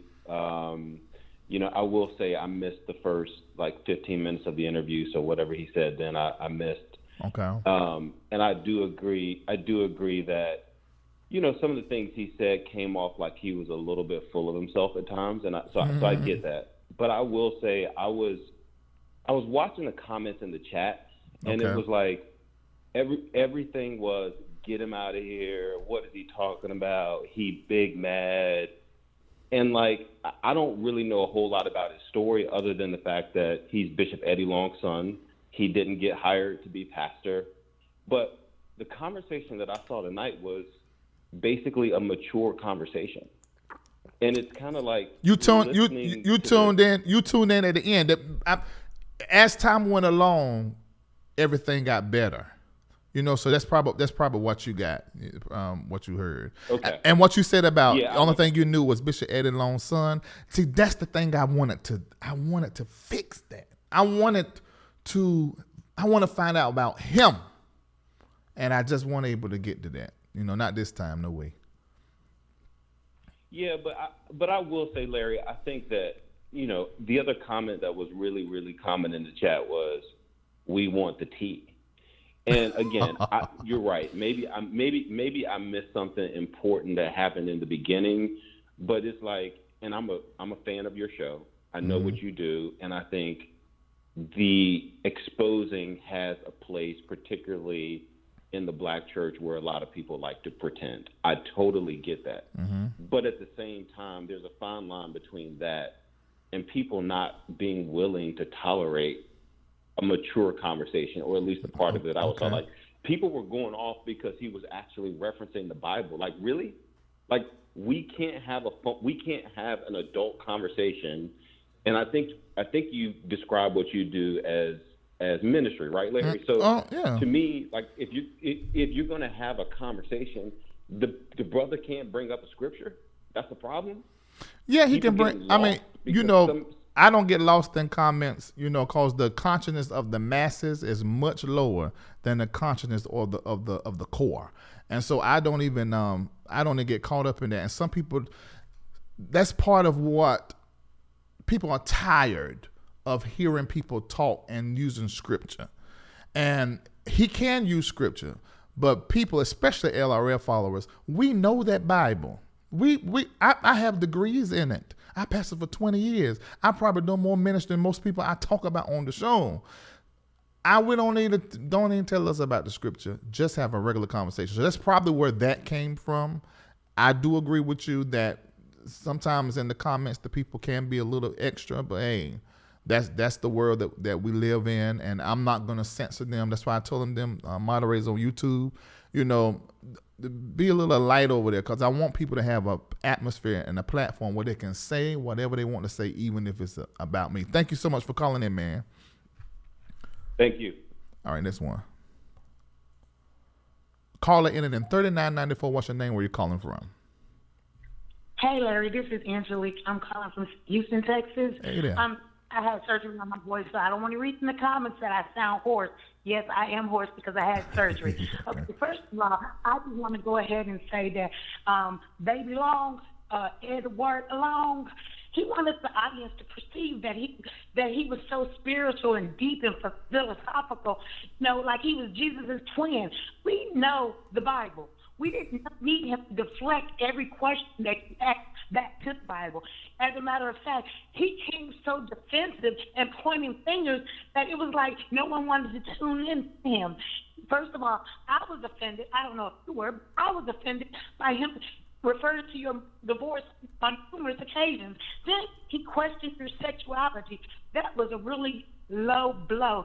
When you went to ask about his father, it's coming out in a book. It's coming out in a book, or I'm going to have it on a show. Whatever. You know what I'm saying? I am very proud of New Birth now that I have actually saw the man and heard him speak, that they chose Jamal Harrison Bryant, whatever his name is. And see that for me, and I got a lot to learn, because my ex-wife used to tell me, she said, you're too optimistic. I don't like that. What I wanted to happen, I wanted everybody to see Edward. This is one thing I know about humanity. If you can get people to show people where you are hurt at and where you weak at, you draw people in. And at that moment, he could have took this opportunity to where he could have had, in some level, New Birth, maybe not the board, but New Birth and others eating out the palm of his hand. But I think it didn't go the way that I wanted to go. I wanted, and maybe because he was offended by the post that I had done, I don't know. Okay.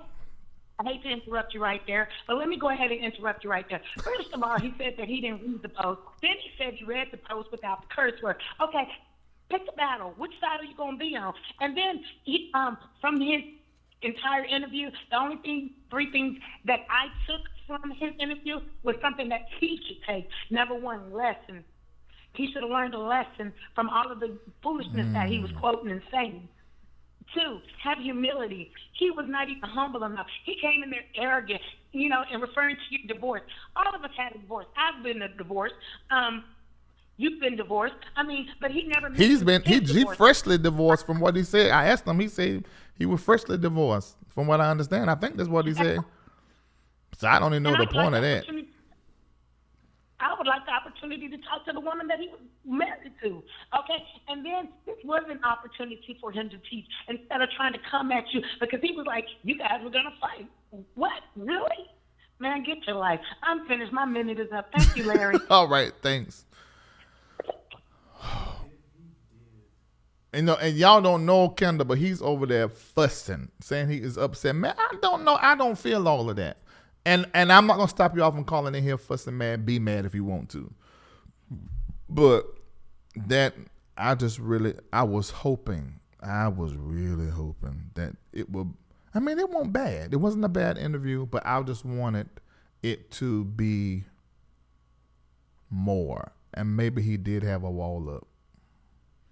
And then shouting out our location. I don't know what that was about. I'm like, okay, now what's that about? But hey, this is my thing. I don't have nothing in my heart towards nobody. And I just hope that get worked out. I mean, 'cause that's not even, I'm looking at the comments. I thought this was going to make things better for them. I mean, just to let people to see that.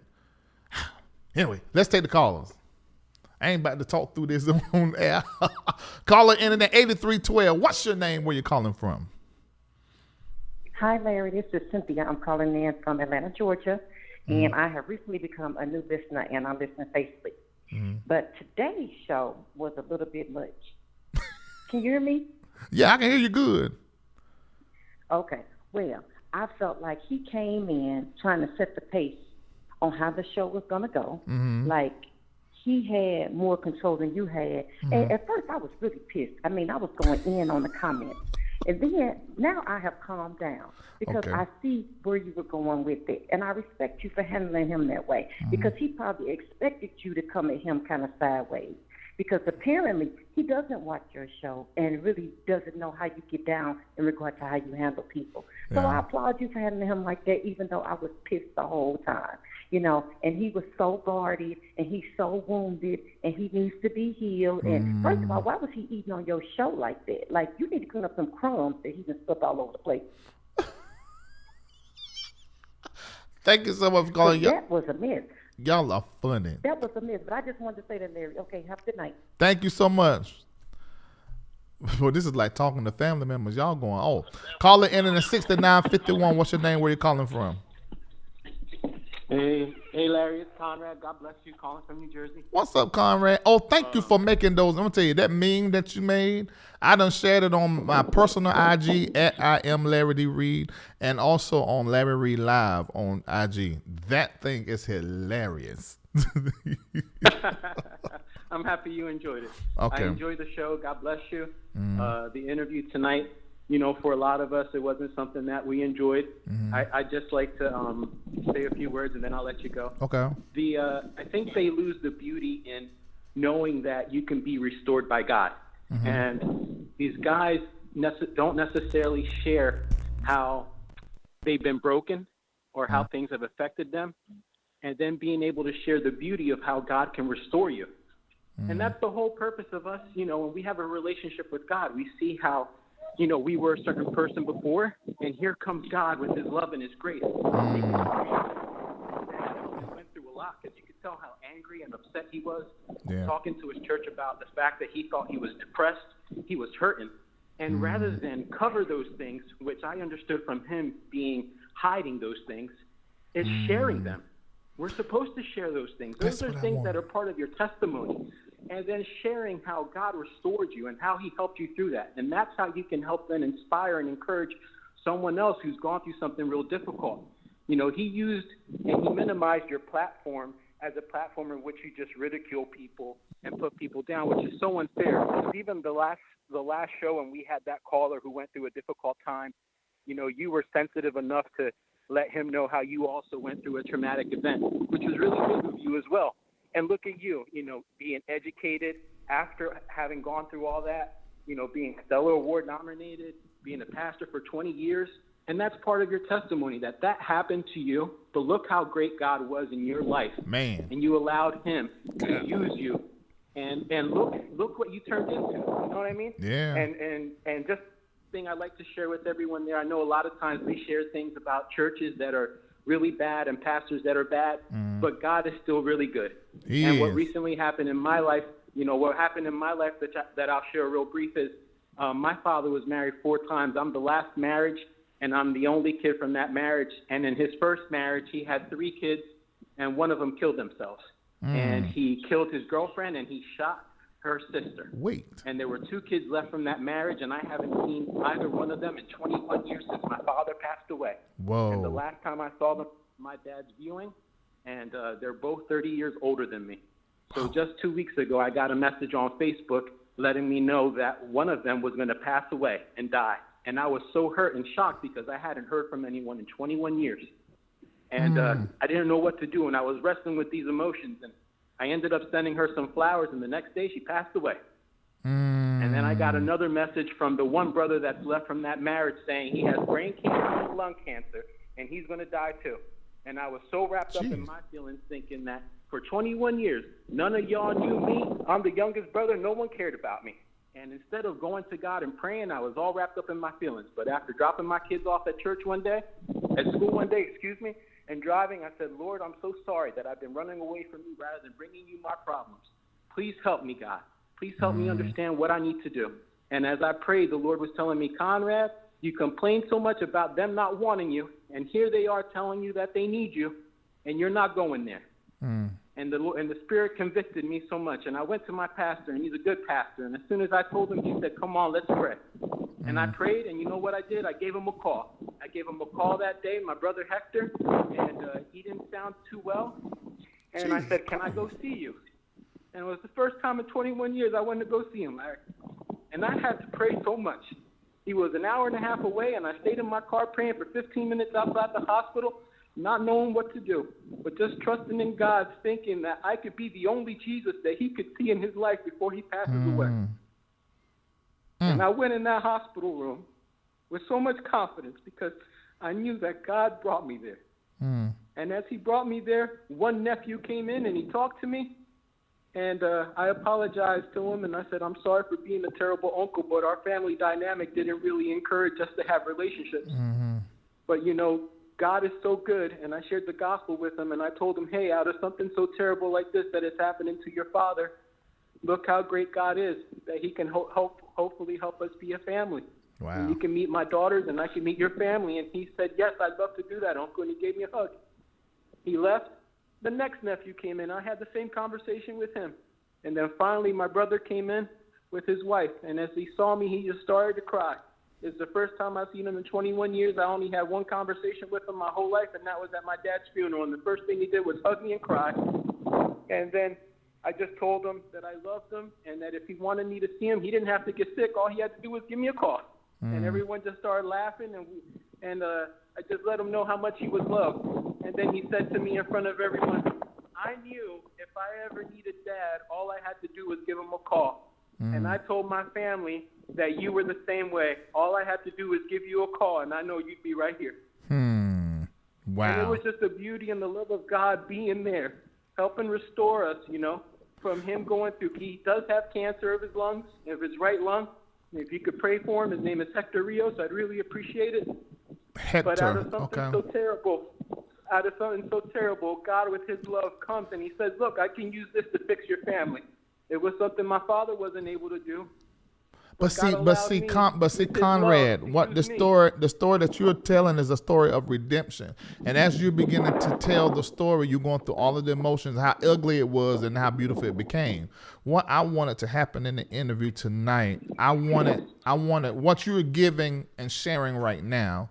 That's really what I wanted to happen tonight. I wanted Edward to share.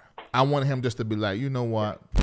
This was hard. It was real difficult, but maybe he's going to get there, or maybe he's there, but he just couldn't be there like that with me because he was upset with me. I don't know. But I'm looking in the comments and looking at the response. Humanity is so powerful and so deeply spiritual. If he could have sat here and got into that before everybody, like the comments that they're responding to your story and everybody feeling what you're saying, they would have felt Edward and got Edward, and he could have had. Amen. Because sometimes you have to stop thinking of yourself and think more of others and give it to the glory of God. There's going to be things that are embarrassing and hurtful, but God uses those things then to bless others. It's not about what you've been through. It's about how you're going to get through it, and for the glory of God. Thank you. Larry, Thank you, I know Head, it to took you. up a lot of time, but You God bless sure you. Have a did. good night. Well, thank you so much, Conrad. Bye-bye. All right, bye. Well, that was all right. All right, let's take some more fun. What is it, Marco? Oh, look, y'all, come on. You want to come on the show? Hey, look, y'all, this is my friend of 20-something odd years. Come on up. Come over here. All of us need some air. Come on. Look, he done came over here. We all need some airtime. Wait. Go. Oh, Lord. Look, y'all. Look, this is, you can put that in the middle. Oh, just take it off. Oh, look, Marco was texting me to death. Mad. I said, what you so mad for? What was going on? Talking tonight. First of all, I know you had an agenda. What you mean? The first minute, calling all your personal business out. Date, I mean, what's up with that? You just looked like it was okay. I was so mad with you. What is wrong with I need to calm down a little bit. I'm still mad. I'm still pissed. I can't believe. But he said it's just. I asked him. He said it's just how he do, and he just very technical like that. He's a what, Marco? No, that's. I'm gonna tell you, y'all. Look, I am the calmest person in the world. You know, a woman I was dating one time. We friends. Her name is Jennifer. She said she used to nickname me Bishop. She said, Bishop. She said, if the house is burning down, you're so calm. And that's really just how I am. But this one here will pop all the way off. But for real. Stood at that door. You was here? For 40 minutes. I was pissed. I wanted to ask them, man, what's up with you? I did. You would have started a fight. I wanted to start a fight. I did. I was texting Kendall. I said, will you unlock the door? Will you what's going on? Oh, my God. How you going to come on your show and interview you? If you want to know about you, you have 11 videos. If you want to know about you, he could have went on your show, down the list and found all your shows. How you going to come on your show and ask you questions? Oh, that pissed me all the way off. Well, I was pissed. We ain't getting nothing. Well, you ain't getting nothing. I don't think nothing accomplished because the questions I wanted to hear and answer, he overtalked you. It ain't gonna tell you, no, we gonna agree to this, and like gonna stand on it like, boy. I can't even sit still. But this is the thing. But hold a minute. I'm pissed. But you know, I'm gonna say this, and I know it may sound I'm being deep, but you. It's like I need to get saved again. Ain't gonna say that. But I'm just saying it's like whatever that energy is that you felt from him, it's like you took it on. I just didn't take that on like that. I took it on. I didn't. He's arrogant. Like one of the callers said, there's no humility there. He was arrogant, and he had an agenda and another motive. Well, what was the agenda? Another motive? He was trying to cross you up and he was trying to cause some mess with you. What you mean? Like what? I don't understand that. Trying to bring you into question and try to get you on. But Michael, I'm so transparent. That's pointless. What you say, Kendall? The way your show is set up, people don't like you. Right. And for him to blurt out the address with your kids here. He need his hotel bill. He need his hotel bill. He need his hotel bill. You think that's yeah. What's the point? Even how he said it, it was like, yeah, 12:08. Look, you don't do that stuff. I'll put my clothes on then to come over here. You did? Yes, I was pissed. What's the point? Well, you would have to be bulletproof, and just so happen I'm pretty blessed. No. You can't get in here. This is Fort Knox. You have to, only person can get in here is him. It don't matter. Because the police have their name. That was rude. And then he's gonna insinuate that these quote unquote rumors are On true. your show. On your And he show. said, yeah, and some of the stuff is true. Like, I said, what's true? Yeah. I mean, but then, you know. I mean, you two, listen, I need to learn from you. I can't. But let me say this here. Well, you gonna sit with me when we take calls. Let's sit. I always try to get you on the show. You never come on. Let's go. I'm hot and sweaty. What is it, Kendall? Hold on, Kendall. Okay, Kendall want to say something. Come on, Kendall. You come sit down. This is funny. Come on.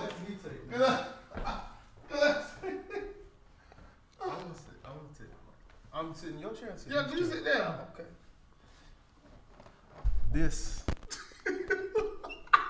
Reid, this by far was the worst interview. It was. It was that not. you have It was. ever It done. won't.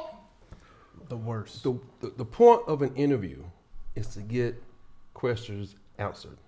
I got some. No, Reid, there was questions in the comments. But let me ask you, okay, look at it like this. Maybe the interview went the way it. Oh, can y'all hear me? Maybe the interview went the way that it needed to go because he manifested. Mm-hmm. We already knew who he was. I knew who he was. Well, I didn't. Everybody already knew who he was. I knew who he was sitting over there. You won't go. You're just too nice. Just to point blank, you're just too nice. Nothing got accomplished. His voice was not heard.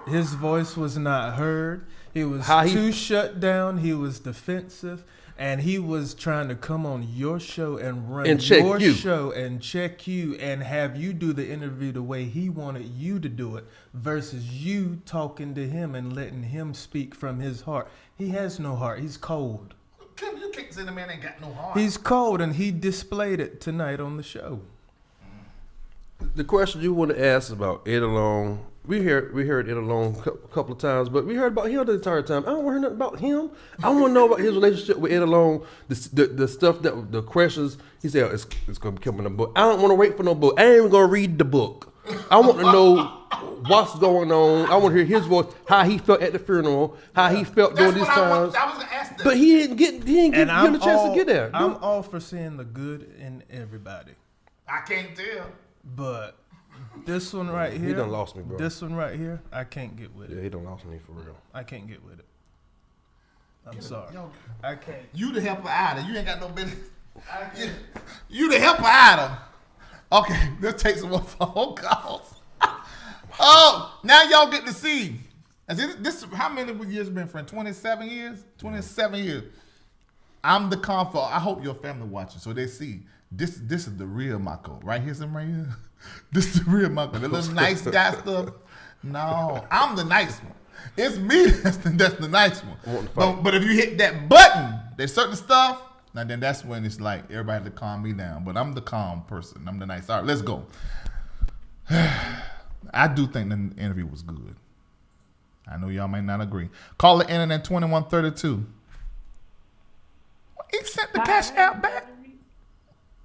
He refunded the cash app. Good. Hey, baby, how you doing? You didn't need to. Hi, my name is Desiree. I'm calling from Lancaster, Pennsylvania. Mm-hmm. Can you hear me? Yeah, I hear you good. You got the floor. I'm just concerned about the interview about like when he challenged you about reconciliation with other ministers that you have been speaking about who are offended or et cetera, et cetera. I'm like, why challenge you with something that he cannot do himself? You understand? Like personally, I have been going through a lot with the most powerful people inside the ministry. TBN, whole lockdown on everybody on the register. But my thing is, if you're going, you have to cover your father's nakedness. And that is why everyone listens. If you want to expand and grow, you have to learn to walk backwards. That's going to be with you forever. That name, you carry his name.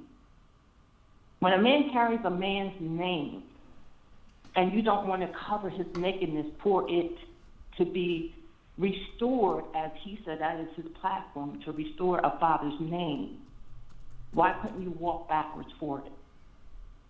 So he didn't do that? Okay, so you may be telling me something I don't know. So I thought he was one of the people that was in his daddy's corner when all that stuff happened. No, I'm saying right now on this platform, he had where everybody was in anger Sorry. It's the nakedness you're supposed to cover your father's name. Okay. And that's what I want you to, but you see, that's what I was thinking, because I said I don't believe what they said. I was going to be like, no, I don't believe it too. You know, I was trying to get him into that conversation.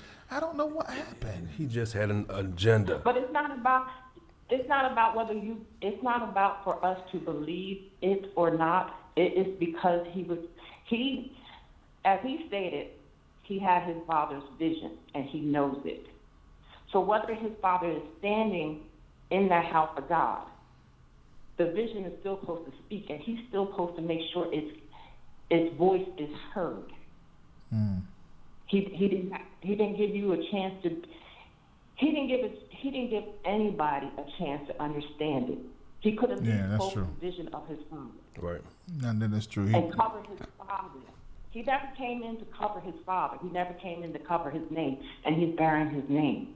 And I'm speaking on a personal level because in Lancaster, Pennsylvania, I had to cover my father's name because, unfortunately, the issue of new birth is affecting my life.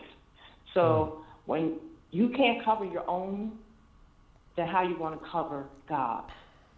I got what you're saying. He missed the opportunity on this platform, over 3,000 people watching, to cover his dad. I got you. It sounds like something that I'm pretty sure Jordan would be talking about that right now. We're talking about, you missed the opportunity. You get what I'm saying? That you're bearing his own name. Whether in adoption or in by blood, because I'm dealing with a lot of babies, daddies, and all that other stuff, you know, the baby and the daddy at the same time. And none of these men are showing any of them. I'm sure the whole pulpit in the church ministry is going crazy right now because they hear my voice. Yeah, they hear your voice. But don't call no names, you know. But you can email me at I respect what you're saying. I understood the hard way. Yeah. I understood the hard way. I'm not calling no names, but I'm just saying. But we can talk though. We can talk though, because see, I'm just saying, for instance, in Lancaster in 2017, and then recently I just found out in 2018,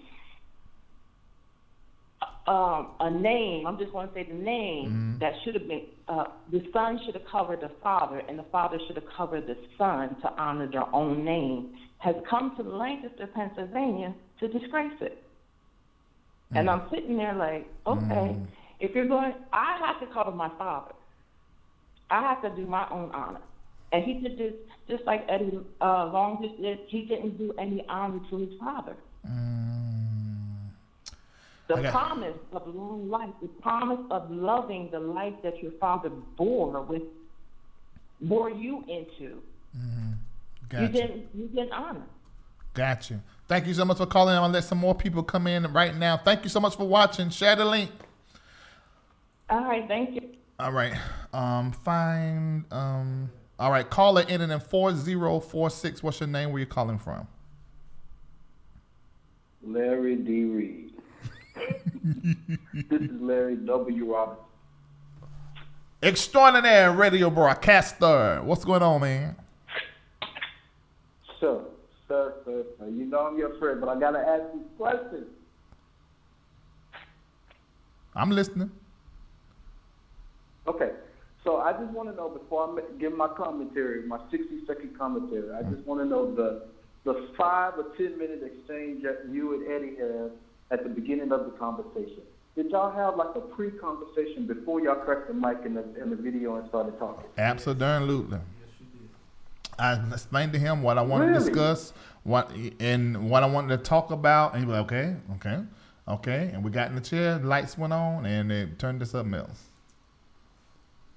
Wow. Okay, so I have no defense for him because I thought maybe Larry just cracked the mic, turned the cameras on, and started talking. And so I was like, well, maybe he didn't have a pre-conversation with him. I always do. But if that's not the case, then then that was jerk. Yeah. And then I said to him, You I good, said, though, 'cause I said to him, I said that if I ask you a question that you don't want to ask, just say I don't want to answer. I said I respect that, which I always say with everybody. And he was like, okay, no problem. I mean, it was okay. I thought everything was good. But instead, on camera, he turned it into a smart conversation. Yeah, I don't I would know. have stopped that interview 10 minutes in. But you know, I called and I said, stop the interview and get him look, out of there. Larry, Shamako was texting talking about stop the interview and get him out of there. He has another agenda. But I pastored for 20 years. He's been talking to other friends and other pastors, and he came with the agenda to get some mess out. But Marco, that ain't gonna work. How that gonna work? You cannot. Listen, you should have had a clue. Larry D. Reid. When he gave your address, that should have been a clue. You should have stabbed him right then. But let me tell you this. When he gave my address, I said, something is wrong. I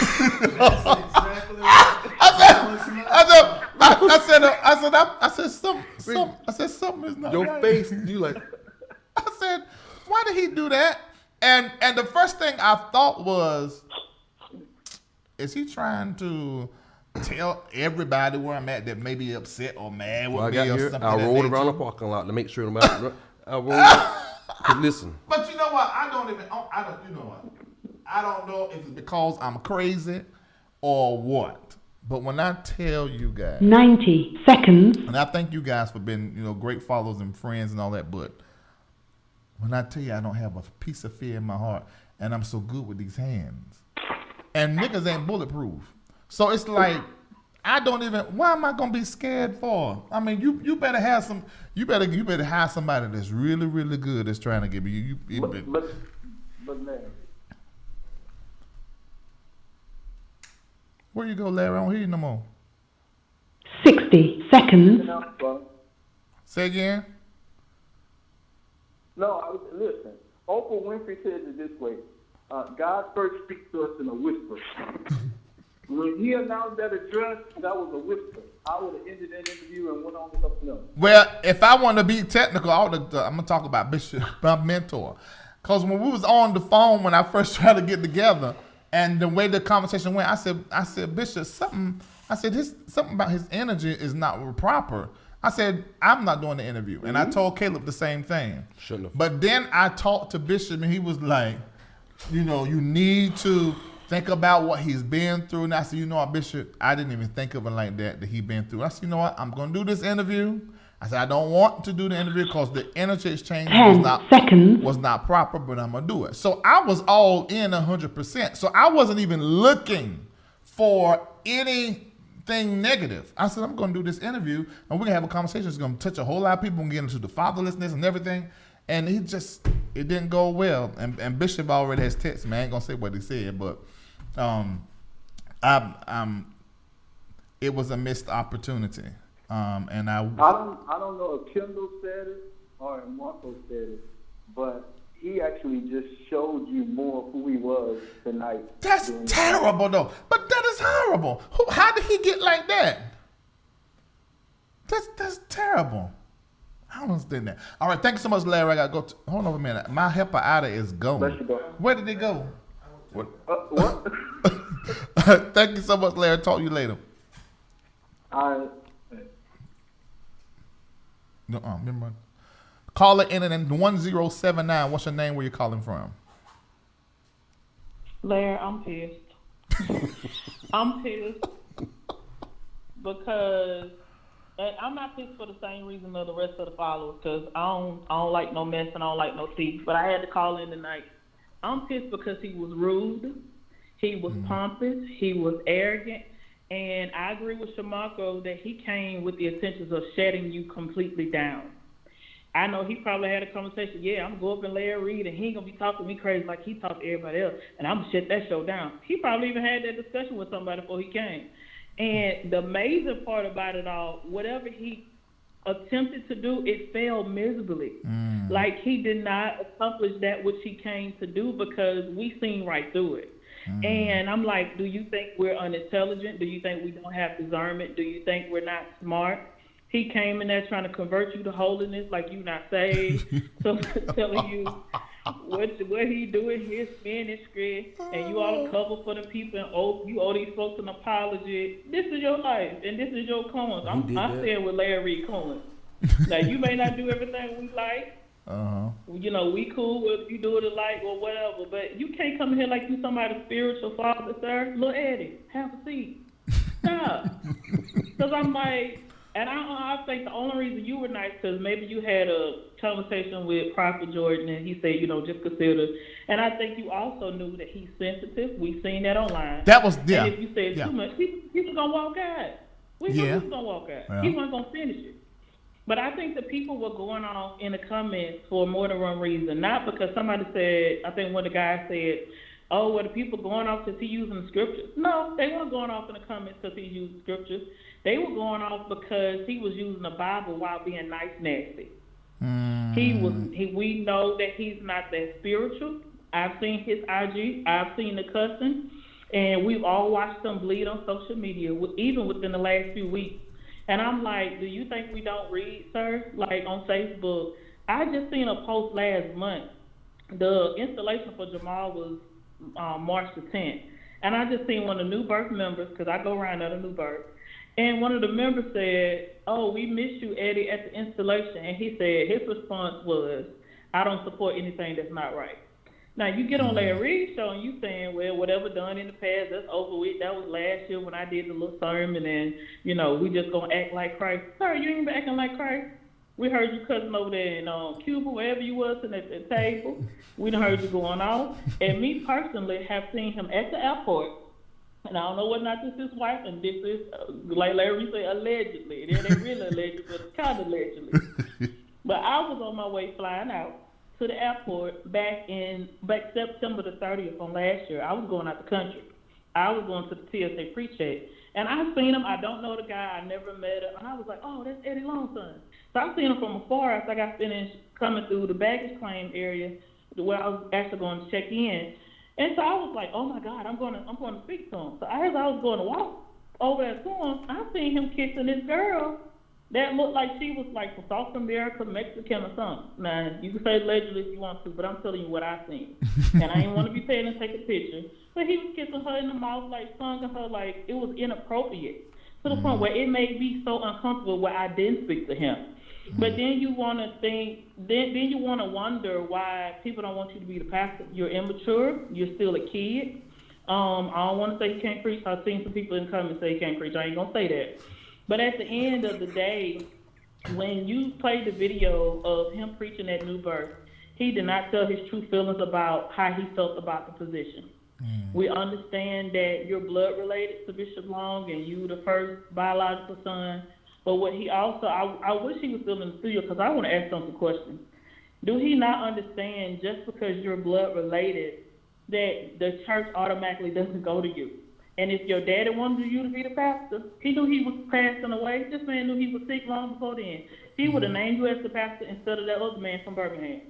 He did not see that fit that for you to be the pastor. And I'm like, do you think this Sanford and Son? Do you think this is a corporation where your daddy means your family business? It's not the same thing. It doesn't work like that in the kingdom. If you're not anointed for the seat, then you don't deserve to be the pastor just because, oh, my daddy articulated to me the vision. Well, I'm pretty sure he told his wife, but she ain't trying to get to church. I'm pretty sure he probably shared with his other kids what his vision was. They ain't trying to get to church either. So if you know the vision and you the best one to run with it, because my daddy told me what his vision was for the church, if you were really Christ-like and God-like, give the vision to Jamal and work with him and tell him what your dad is planning for New Birth. So I'm just Good point. Okay, I'm almost done. The last point I want to make, New Birth I was there doing the whole selection of the pastors, and one of my good friends actually was in the final running up for being the pastor. He's not Jamal. But I was over there, and I've been in the back of the offices when he came and all of that. And I've heard certain conversations, and I'm not going to mention those conversations that was had with the board. But I know for a fact that New Birth chose Jamal because they're a few $1 million in debt. And when Jamal came in there, why they didn't choose my friend versus the Jamal Bryant, Jamal came in there with a plan on paper to the board to eradicate the church debt. And they made a decision to move forward based on that alone. And I'm pretty sure they made a decision based on the fact that he can preach and he's popular and people like him and he's seminarian trained. But they made a business decision. We don't know how bad they was getting close to losing whatever. And Lil Eddie didn't have the power to pull them out of debt. So if he thinks he, anointed for the kingdom and he got his dad vision, sir, go to the Boys and Girls Club, go start your church. And go name a New Birth number 2, and take Eddie Long vision and go ahead and do what you do. But it was just kind of like a ping throwing contest between him and Jamal. You just wanted to see who can get to church, and you want to have bragging rights that I'm passing my dad to church. But see, you I wasn't. With your daddy but see, December, and he didn't say you could be the pastor. Before he died. I didn't want, and I didn't want to be no ping throwing contest here on the show. So that's why it's the same way like somebody asked you, so why didn't you pop off on the Iyanla? And then somebody else said, I've been watching LRL for years and you have changed a lot because you would have popped back off on the Iyanla. The conversation was more important than me proving me being right or me appearing to be in control of my show. Power ain't always vocal. Sometimes power is silent. And sometimes power is patient. And I learned that. I ain't always know. I ain't going to even act like I knew. But I just learned some things. And I think because of that, that's the reason why I'm currently in negotiations with big contracts and things of that nature, because maybe I'm ready for something that most people aren't. I don't know. Maybe I don't know. The only thing I know is I wasn't about to go fight back and forth with him. It just didn't make no sense to me. I wanted to have the conversation. Thank you so much for calling in. I know you weren't going to fight back and forth because he's a child. You ain't going to fight with no kid. That's just like me fighting with a retarded boy at school. You don't do that. Bye. Oh, my God. All right, let's call him. You need to stress that just a little bit more. Stress. So you can show these nincompoop. Stress what? Stress what? Did he say nincompoop? I ain't heard that. And I don't know how long. What in the world? Get the phone been on line for an hour. Oh, you doing that one first? Okay. Caller in 8621. What's your name? Where you calling from? Hey, Larry. Hey. I'm a member of New Birth, and I know Edward personally, so I'm not going to put my name out there. Okay. But tonight was interesting. Knowing Edward, which we call him, we know him as Cody. Knowing Edward, I knew he wasn't going to say anything that he didn't want to say.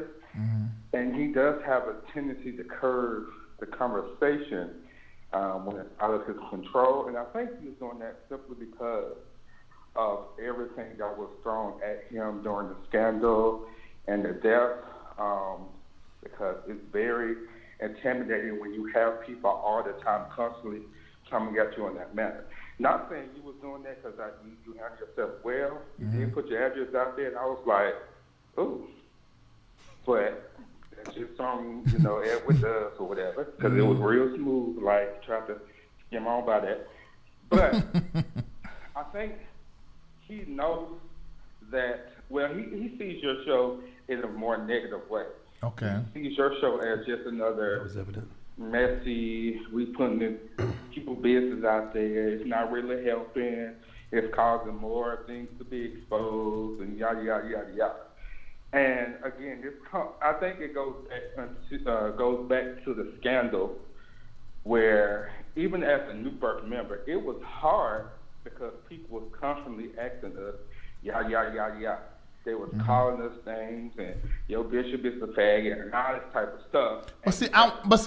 That excuse me, that's the kind of stuff I wanted to know about that, and I knew that had to happen. I set it up for that. I said, you experienced through all of the stuff you went through, from the scandal all the way up to now. Tell me about that experience. We've not heard from a family member. I wonder, can I speak to Vanessa, one of the other children, that would have a civilized, regular conversation? I wanted to know about those things, and I just couldn't understand. Huh? Well, you're probably not going to speak to Vanessa about it, because that's just not going to happen. But she's a sweet lady. But this the thing, since everybody want to talk, but this the thing, when you talk about restoration and touching people and changing a narrative, you gotta tell the truth, and you gotta connect with people's heart. Do they know what kind of money this could turn into a movie if they can change the narrative and Vanessa sit on a show like this or whatever? And first of all, the big places that she could go probably ain't even interested no more. But we that come out of the church and probably some other people want to know. I would love to talk to her and find out what she went through. It can be so healing and so powerful for so many people. I just don't get what is in the head of some of these preachers. I can't. Why would he take this opportunity and miss it? I know, and I agree. It could have been a very uplifting interview. And one thing I would say about Mother Vanessa is that she's a very private lady, so that's why she probably wouldn't do this, because a lot of people, she seemed very shy to us, even though Bishop was very charismatic. She wasn't like the Creflo Tammy Dollar type person, where Tammy is on his side. First lady was always reserved, and she didn't speak much. So, that's why I said the interview wouldn't happen with her. But I understand what you're saying. I was hoping that the interview went a different direction. Me too. But then again, I know Edward Long. He didn't trust person, but I do understand he has his ways. And that's, one of the reasons he probably didn't get to church, because like the last caller said, he's very immature in some areas. And I don't know if he would have pulled us out of that day. Right now, Jamal Bryant is in position. Attendance has doubled. He's doing it. He's doing it. Revenue is up by 47%. He's doing it. He's doing it. I don't think Edward could do that, to be honest with you. But, I'm just praying for him. I gotta let you. I gotta let you go, cause I gotta get some more. I'm not doing good tonight. Thank you so much though for giving us that insight that only a new birth member can. Thank you. Yeah, go to the top. Call it in at 8115. What's your name? Where you calling from? They see that. Hi, Larry. This is Bianca calling from Texas. Mm-hmm. Now, when I first saw that you said Edward Long was, going to do this interview, I was like, wait, he's finna drop some tea. We about to get some information. But no, I felt like he was just straight up disrespectful during this whole interview. He was very shady. He was being messy, calling out your address. I was like, wait a minute, what are you doing that for? I think he had an agenda, and that's all I have to say. Thank you. Thank you so much for calling in. Thank you. I'm gonna tell you what's so. I'm gonna tell you that's so nice. Y'all say what y'all want to say about that.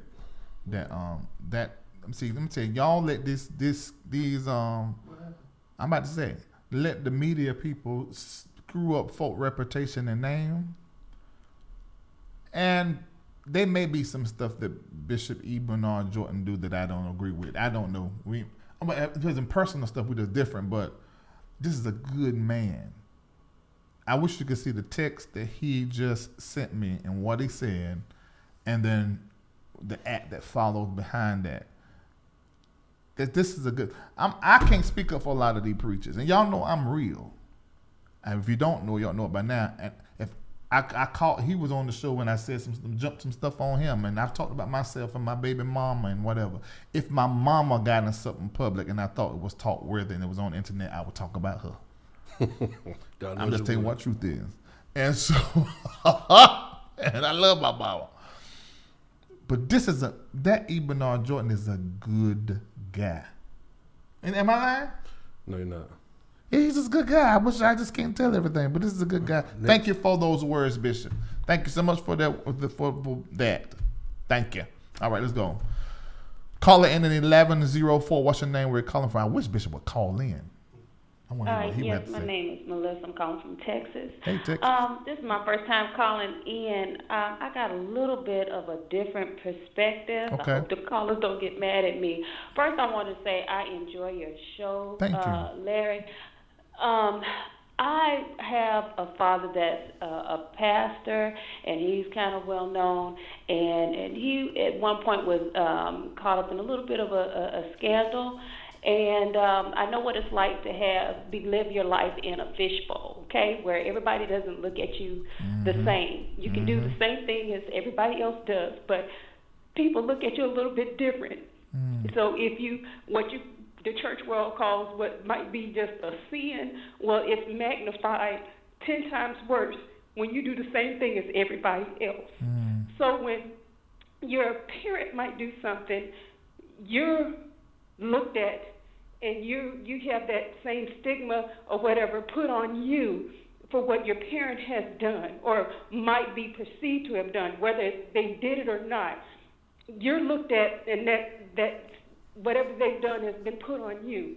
So I can kind of understand why his back is kind of against the wall. Not to say that he's right, because what he did when he came on your show. Agreed. But I just want to say to Edward, if you're listening, Edward, please just let your guard down. You need healing. I can feel it, because when I was looking at you, I was looking at myself. And you need healing. You say you're healed, but you are not healed. I felt the hurt. I saw it all over you. And you are not healed. You state that you're healed. You're not healed. Everybody that was looking at this program could see it, and they heard it. When everybody said you were coming off cocky, I saw it as being hurt and what issues not being resolved and past pains and all those hurt places being brought up and dredged up again. And I just ask, if you are watching, please get help. In the black community, it's a stigma and it's taboo for people not to get help, but you need help because you're not healed. Because if you were healed, whatever conversation you had in private with Larry before this interview would not have happened like this. It would came off a lot more differently. And I'm not saying this to be nasty to you, Edward, but it would have come off a lot more differently. So whatever you're dealing with, it would not have come off this way. So you say you're healed, but it did not come off as healing, because healing does not show up like as this. And that's just one pastor's child to another. I'm coming to you in love. And please receive it in love. And Larry, I love you. I love your too. show.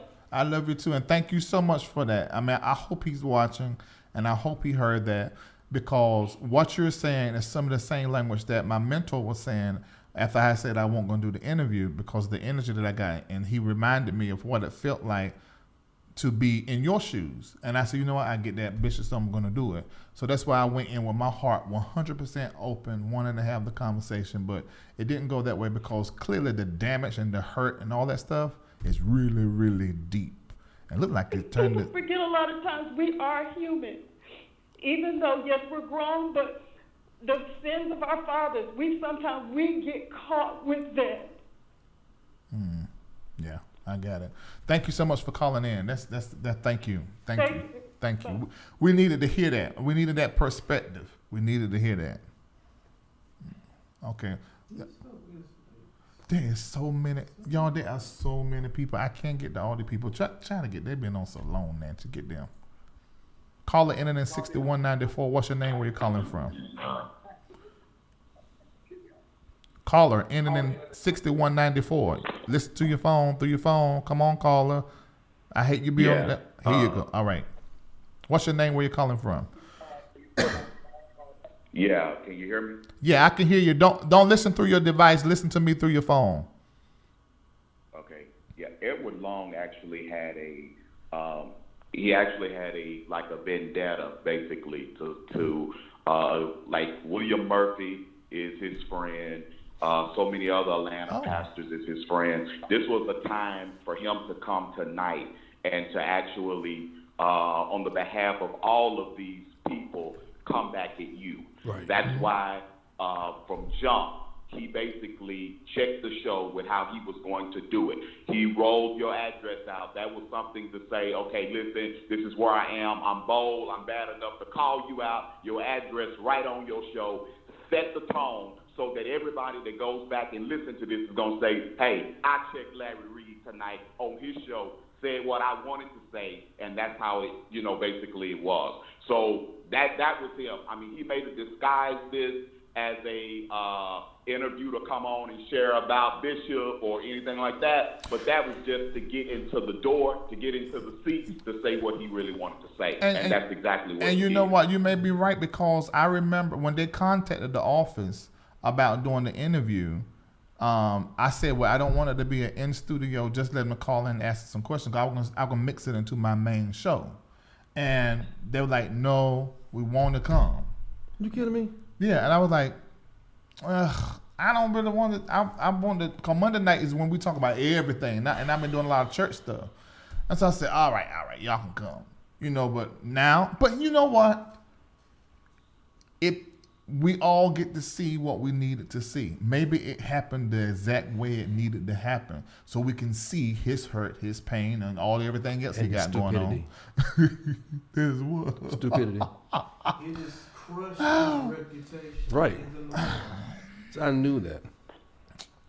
Yeah, so it was just, it was unfortunate, but I mean, me personally, if you have a show, I would, from jump, I would take this as a lesson to say, listen, if I have guests on going forward to really set the precedent, and if they can't honor and respect that, then just dismiss them. I do. Be blessed. I do. Thank you so much. Right. I do take that, and I'm getting texts. See, I don't know why these guys do this, because we're in the same community and nobody's loyal. I'm getting texts, everybody telling me, yes, true, he's friends with William Murphy. He's friends with the other pastor who names I can't name. Okay, so I get that. Man, but do y'all really think y'all can't shut me down? I mean, y'all didn't put me up here. God put me here. Y'all can't shut me down. I mean, it's like I ain't gonna call no Phaedra. That's your you should open the door, Kendall. No, it's all right. No, let me tell you this. Let me tell you what's gonna happen. Let me go ahead. Let me prophesy. Because of how this, if there was an ill intent, and all of what y'all saying is true, guess what's gonna happen? I know y'all used to the other prophets say they're gonna die and all that. No. I'm gonna get a blessing so massive, because this is how it work in my life. You know what my goal? I'm gonna get always prophesy something I don't want to hear. I don't want to hear that. I'm gonna get a blessing. Steps. But Mark, you know what's that? Whenever stuff just like this happened to me, it's like I get blessed out the wazoo. And I'm just excited about it. I don't know what's going to happen. And what's so interesting is that he working for a radio station that my music is on, and his bosses watch my show and copy my stories and put them on their website. I'm like, you ought to have some kind of respect. You ain't got no respect. Man. You ain't got no respect for nobody. That's not good. I mean, because I don't see any of them getting online with 3,000 people watching no more. None of them. So you should have took the opportunity and been grateful. And I'm sharing this with you because I want us all to win. That's not what he saw. He seen an opportunity to shut you down or try to shut you down. Michael, how? Because his friends. Impossible. Because of his friends and his network. Michael, they can't. I don't understand why they even think in their mind they can. He opened the door for a potential threat upon your life and your kid's life. That's what he did. That's true. Okay, Ken, I hear what you're saying. Well, you'd be too nice at the wrong time. No, I'm not being nice. Exactly what he did. But that's not gonna happen. It may not happen. But what he did was butt whooping worthy. And he gonna get it. It just won't be for me. He's an idiot. That was very idiotic. ignorant, and it showed his whole. It showed who he was. Period. That was very ignorant. Completely. What if Vincent was still on the show? There would have been a fight. Yeah. What if you would open the door? I'm glad I didn't open the door. I was pissed. I stood out there for 40 minutes. Yeah, I was pissed. Every dog has its Look. Yeah, you're right. If Vincent was on the show, that would have tore up everything in there. That would have been a full mess.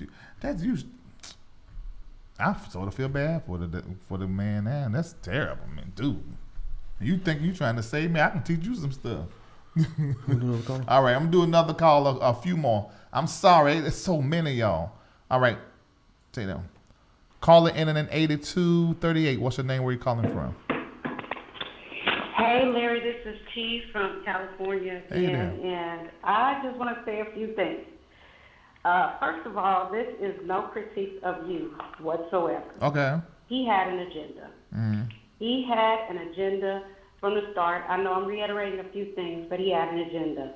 What happened, as you said, well, my sisters and I have a saying, you Kanye'd me, meaning you took the mic, because if I would have had the chance first, I would have said it first. What happened was supposed to happen in order to expose him for who he is. And the folks that watch and, will now be very clear about who he is. You have a counseling background. I do as well. We go into the helping profession for one reason and one reason alone, because we see the best in people. And you tend to see the best in people. Yeah. So you probably really did have the idea that was what would come of this. But with him having the friends that he had and those relationships, it's very clear that he had an agenda. I saw a few things. I saw some issues with identity development because of living in his father's shadow, just as you said. He came off grandiose. So he has some things that he really needs to work on. It was like a child having a conniption, him sitting there in that chair. He presented in that way, as far as I saw. And so, one of the things I want to say is this is the reason that you do the show. The caller that called in and said something about, the sins of the father and the son or whatever. Well, you have a platform where you have transparency and you put those things out there so that they can be resolved and cleared up and not fester, and folks can see things in a different light. So if that were to happen and people were to be truthful and put it out there, then he wouldn't be sitting up living in the shadow, scared that everybody's going to judge him for this or that, or, still living under his father's shadow. That would have been exposed and cleared up a long time ago if they would have came out and got in front of the narrative and all of that. And that's what your platform, to me, is really about. Please don't stop doing what you're doing. It's too many. Yeah. Particularly in the society, microcosm community of the church, that are being hurt. That are being hurt, and it's not being exposed, and your platform is out there. It's a way for folks to have a voice. Please don't stop doing what you're doing. Gotcha. Thank you so much. I hear that, and I won't. In fact, that's one of the issues that I'm having with negotiating this thing. They want me to do LarryReid, but on network TV, and I don't care if you pair me with somebody else or keep me saying none of that don't matter, but the main thing is I have to stop the digital. And I said, if I have to stop what I'm doing now, then I can't do that because I'm not going to stop this. So, all right. Thank you so much. You have an amazing heart for the work that you do, and I get it. Yeah. And he took advantage of that. He had an agenda. That's what got him in the door. Yeah, it did get him in the door. That's true. Thank you so much for calling in. My mentor is on the line. Let me turn this on. I'm interested in hearing what he has to say. I want to know. All right, Bishop, you are on. Bishop E. Bernard Jordan. Well, LarryReid, Dr. LarryReid, this is Bishop Jordan. Listen, I want to commend you tonight and say you have now been upgraded into being a father. And I want want you to just hold your horses here for a moment. This has now, you said something earlier, Larry, that healing, the space of healing is exposure. And tonight you've allowed a son of a preacher to come onto your show. And there's a lot to be said about that, because we've got to begin to understand that we have many sons out there that are hurting, sons that are concerning. And this is a symbol of what we may be handling in the future.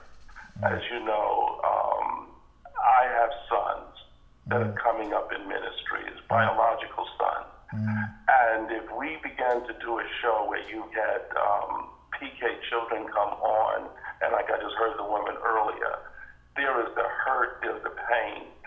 And I would like to say this too for those that are listening. In working with hurting people hurt people.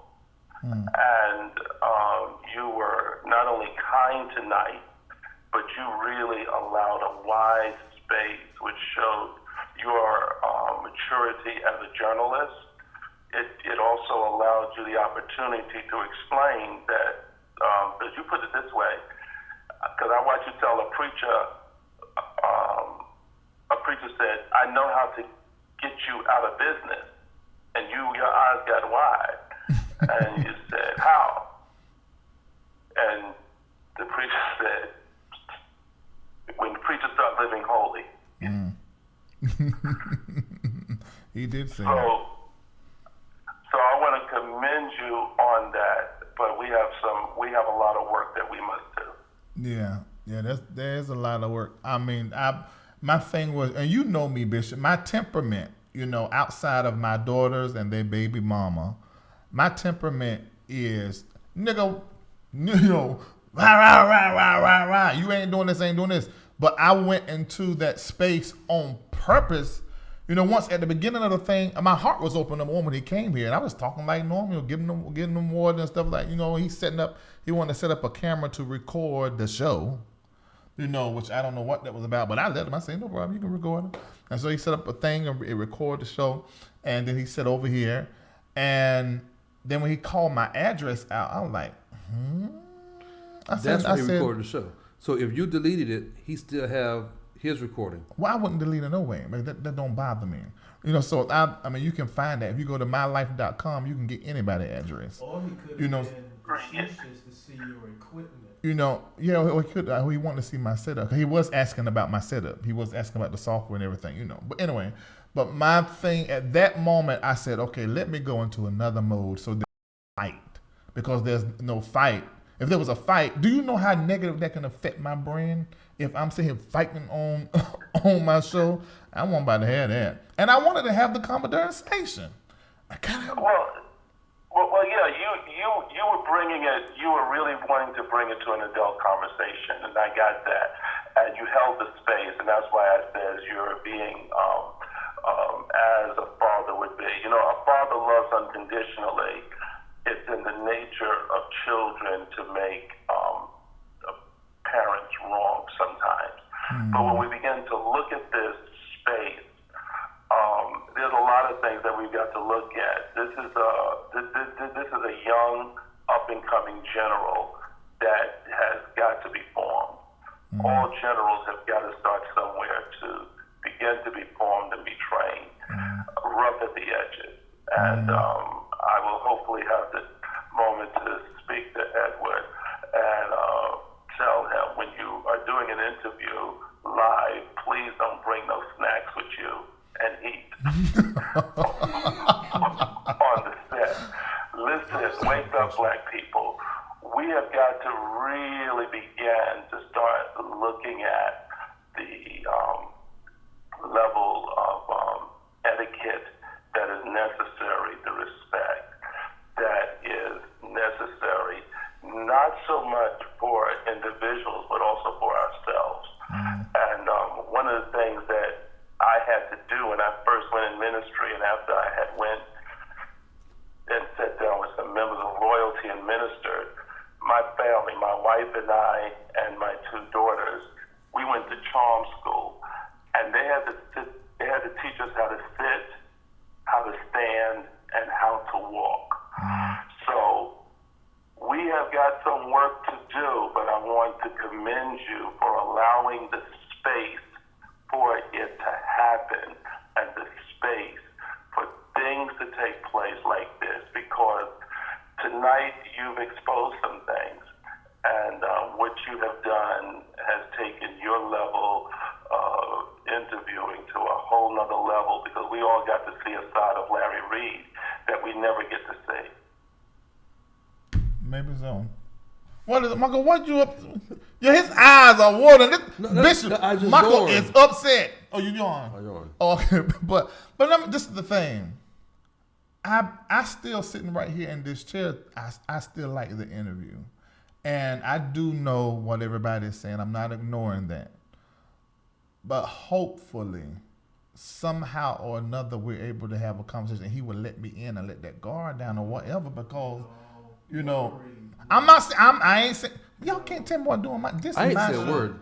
Do not ever have another interview with him ever. But He listen. don't deserve your platform. He showed it tonight. He don't deserve your platform. Let him go somewhere else where he will be muzzled. He don't need your platform, Reid. He displayed it tonight. Can I Wait, talk? hold on. But see, it's not about needing a platform. It's about holding a space.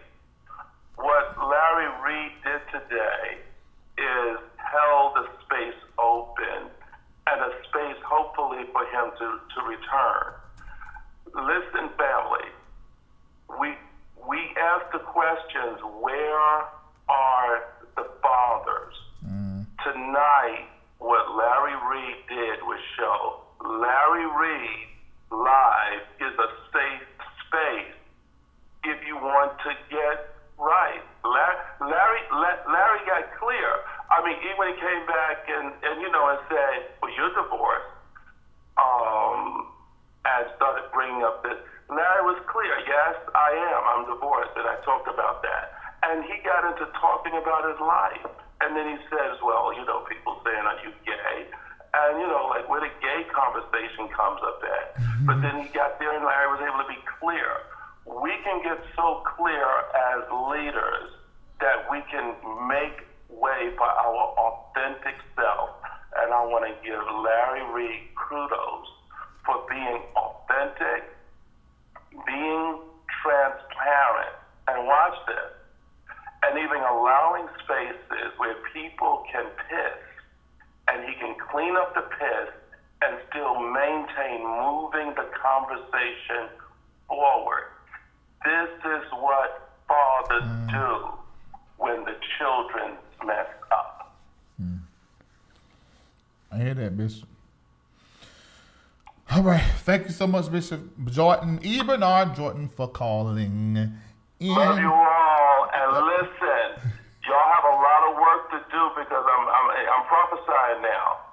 The stories are getting ready to mount up, because what I see popping off this summer, Larry, you may be finding yourself going live every other day just to keep up with the breaking news.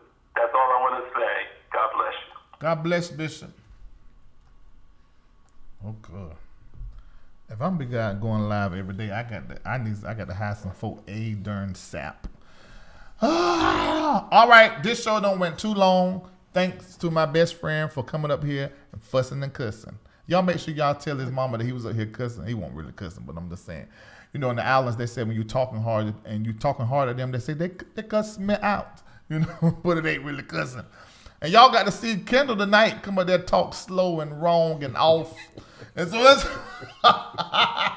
All right, put this flyer up. I got to tell y'all about this event that is happening in Raleigh, Durham. Me and Leandria, as well as what's another band? What's that? I can't see that. What's the name of that? Night of Lyrics and Laughter. It's a night of lyrics and laughter. It's Leandria Johnson, Stella Award Sunday Best Winner. me, the host of LarryReidLive, and also Spiritual Sounds Gospel Shout Band of Durham. It's going to be fun. It's going to be lots of music. It's going to be exciting, but there's a ticket. And you can get your ticket from advanced tickets are only $30. Admission is $40 at the door from Ticketmaster, mytyronewilliams.com, or from Duke Energy Center for Performing Arts box office. If you are in North Carolina and you like LarryReidLive, make sure you get your ticket because I'm going to be live and raw. Ow! Ain't holding nothing back. I said, y'all sure y'all want to book me? I said, yes, we want to book you. We want you to do exactly what you do on your show, about a 30 or 45-minute set, But then at the end, so I want all y'all that don't go to church, at the end, I'll be doing an altar call and prayer before the event is over. And I might do some personal prophecy right there on the spot. So make sure you come on. Go ahead and buy your ticket. Get your ticket. What you looking like so mad for? Smile the folk looking at you. What you sitting there mad? Go ahead. Still got that fight demon. You got to get rid of that. So make sure Leandra can sing her face off. So it's going to be fun. It's going to be exciting. And I ain't sat down with Leandra in about a year and a half and just jaw jack, which is actually fun. Actually together. Maybe I call on stage and we just talk like normal. Maybe I go live from there. I don't know. But make sure you go. That's June the 7th at 7 p.m., 7 to 10 o'clock. Make sure you come. If you ain't in Raleigh, Durham, buy your ticket and meet me there. All right? And remember that I told you. And if you are in Atlanta, John P. Key will be here in concert. You go to Ticketmaster and get your ticket. I have already posted this up under the live in the video. Not Ticketmaster, you go to Eventbrite to get the ticket. I posted in there so you guys. Now, before you go sign off, make sure you download and stream. If you're going to stream it 25 times before you go to bed tonight. Let's put it on a read and repeat. That'd be almost like a purchase. Smile, which is now for the second week on the most added list at Gospel Radio. So, and call your local radio station in DMV area. If you anywhere in South Carolina, North Carolina, call Jerry Smith and say, have you added Larry Reid song yet? Go ahead and add it because it's the bomb. Wherever your local gospel station is, they can get hold of it. And they know my name. You just say Larry Reid, Larry D. Reid, and tell them play that darn song. What you about to play now, Nancy? Oh, yeah. So I'm going to play a little piece of the song on the way out. See y'all later. Share right now. Thank you for the cash apps and the donations through text. Thank you so much. See y'all later. Peace. Got you make me totally complete, yeah.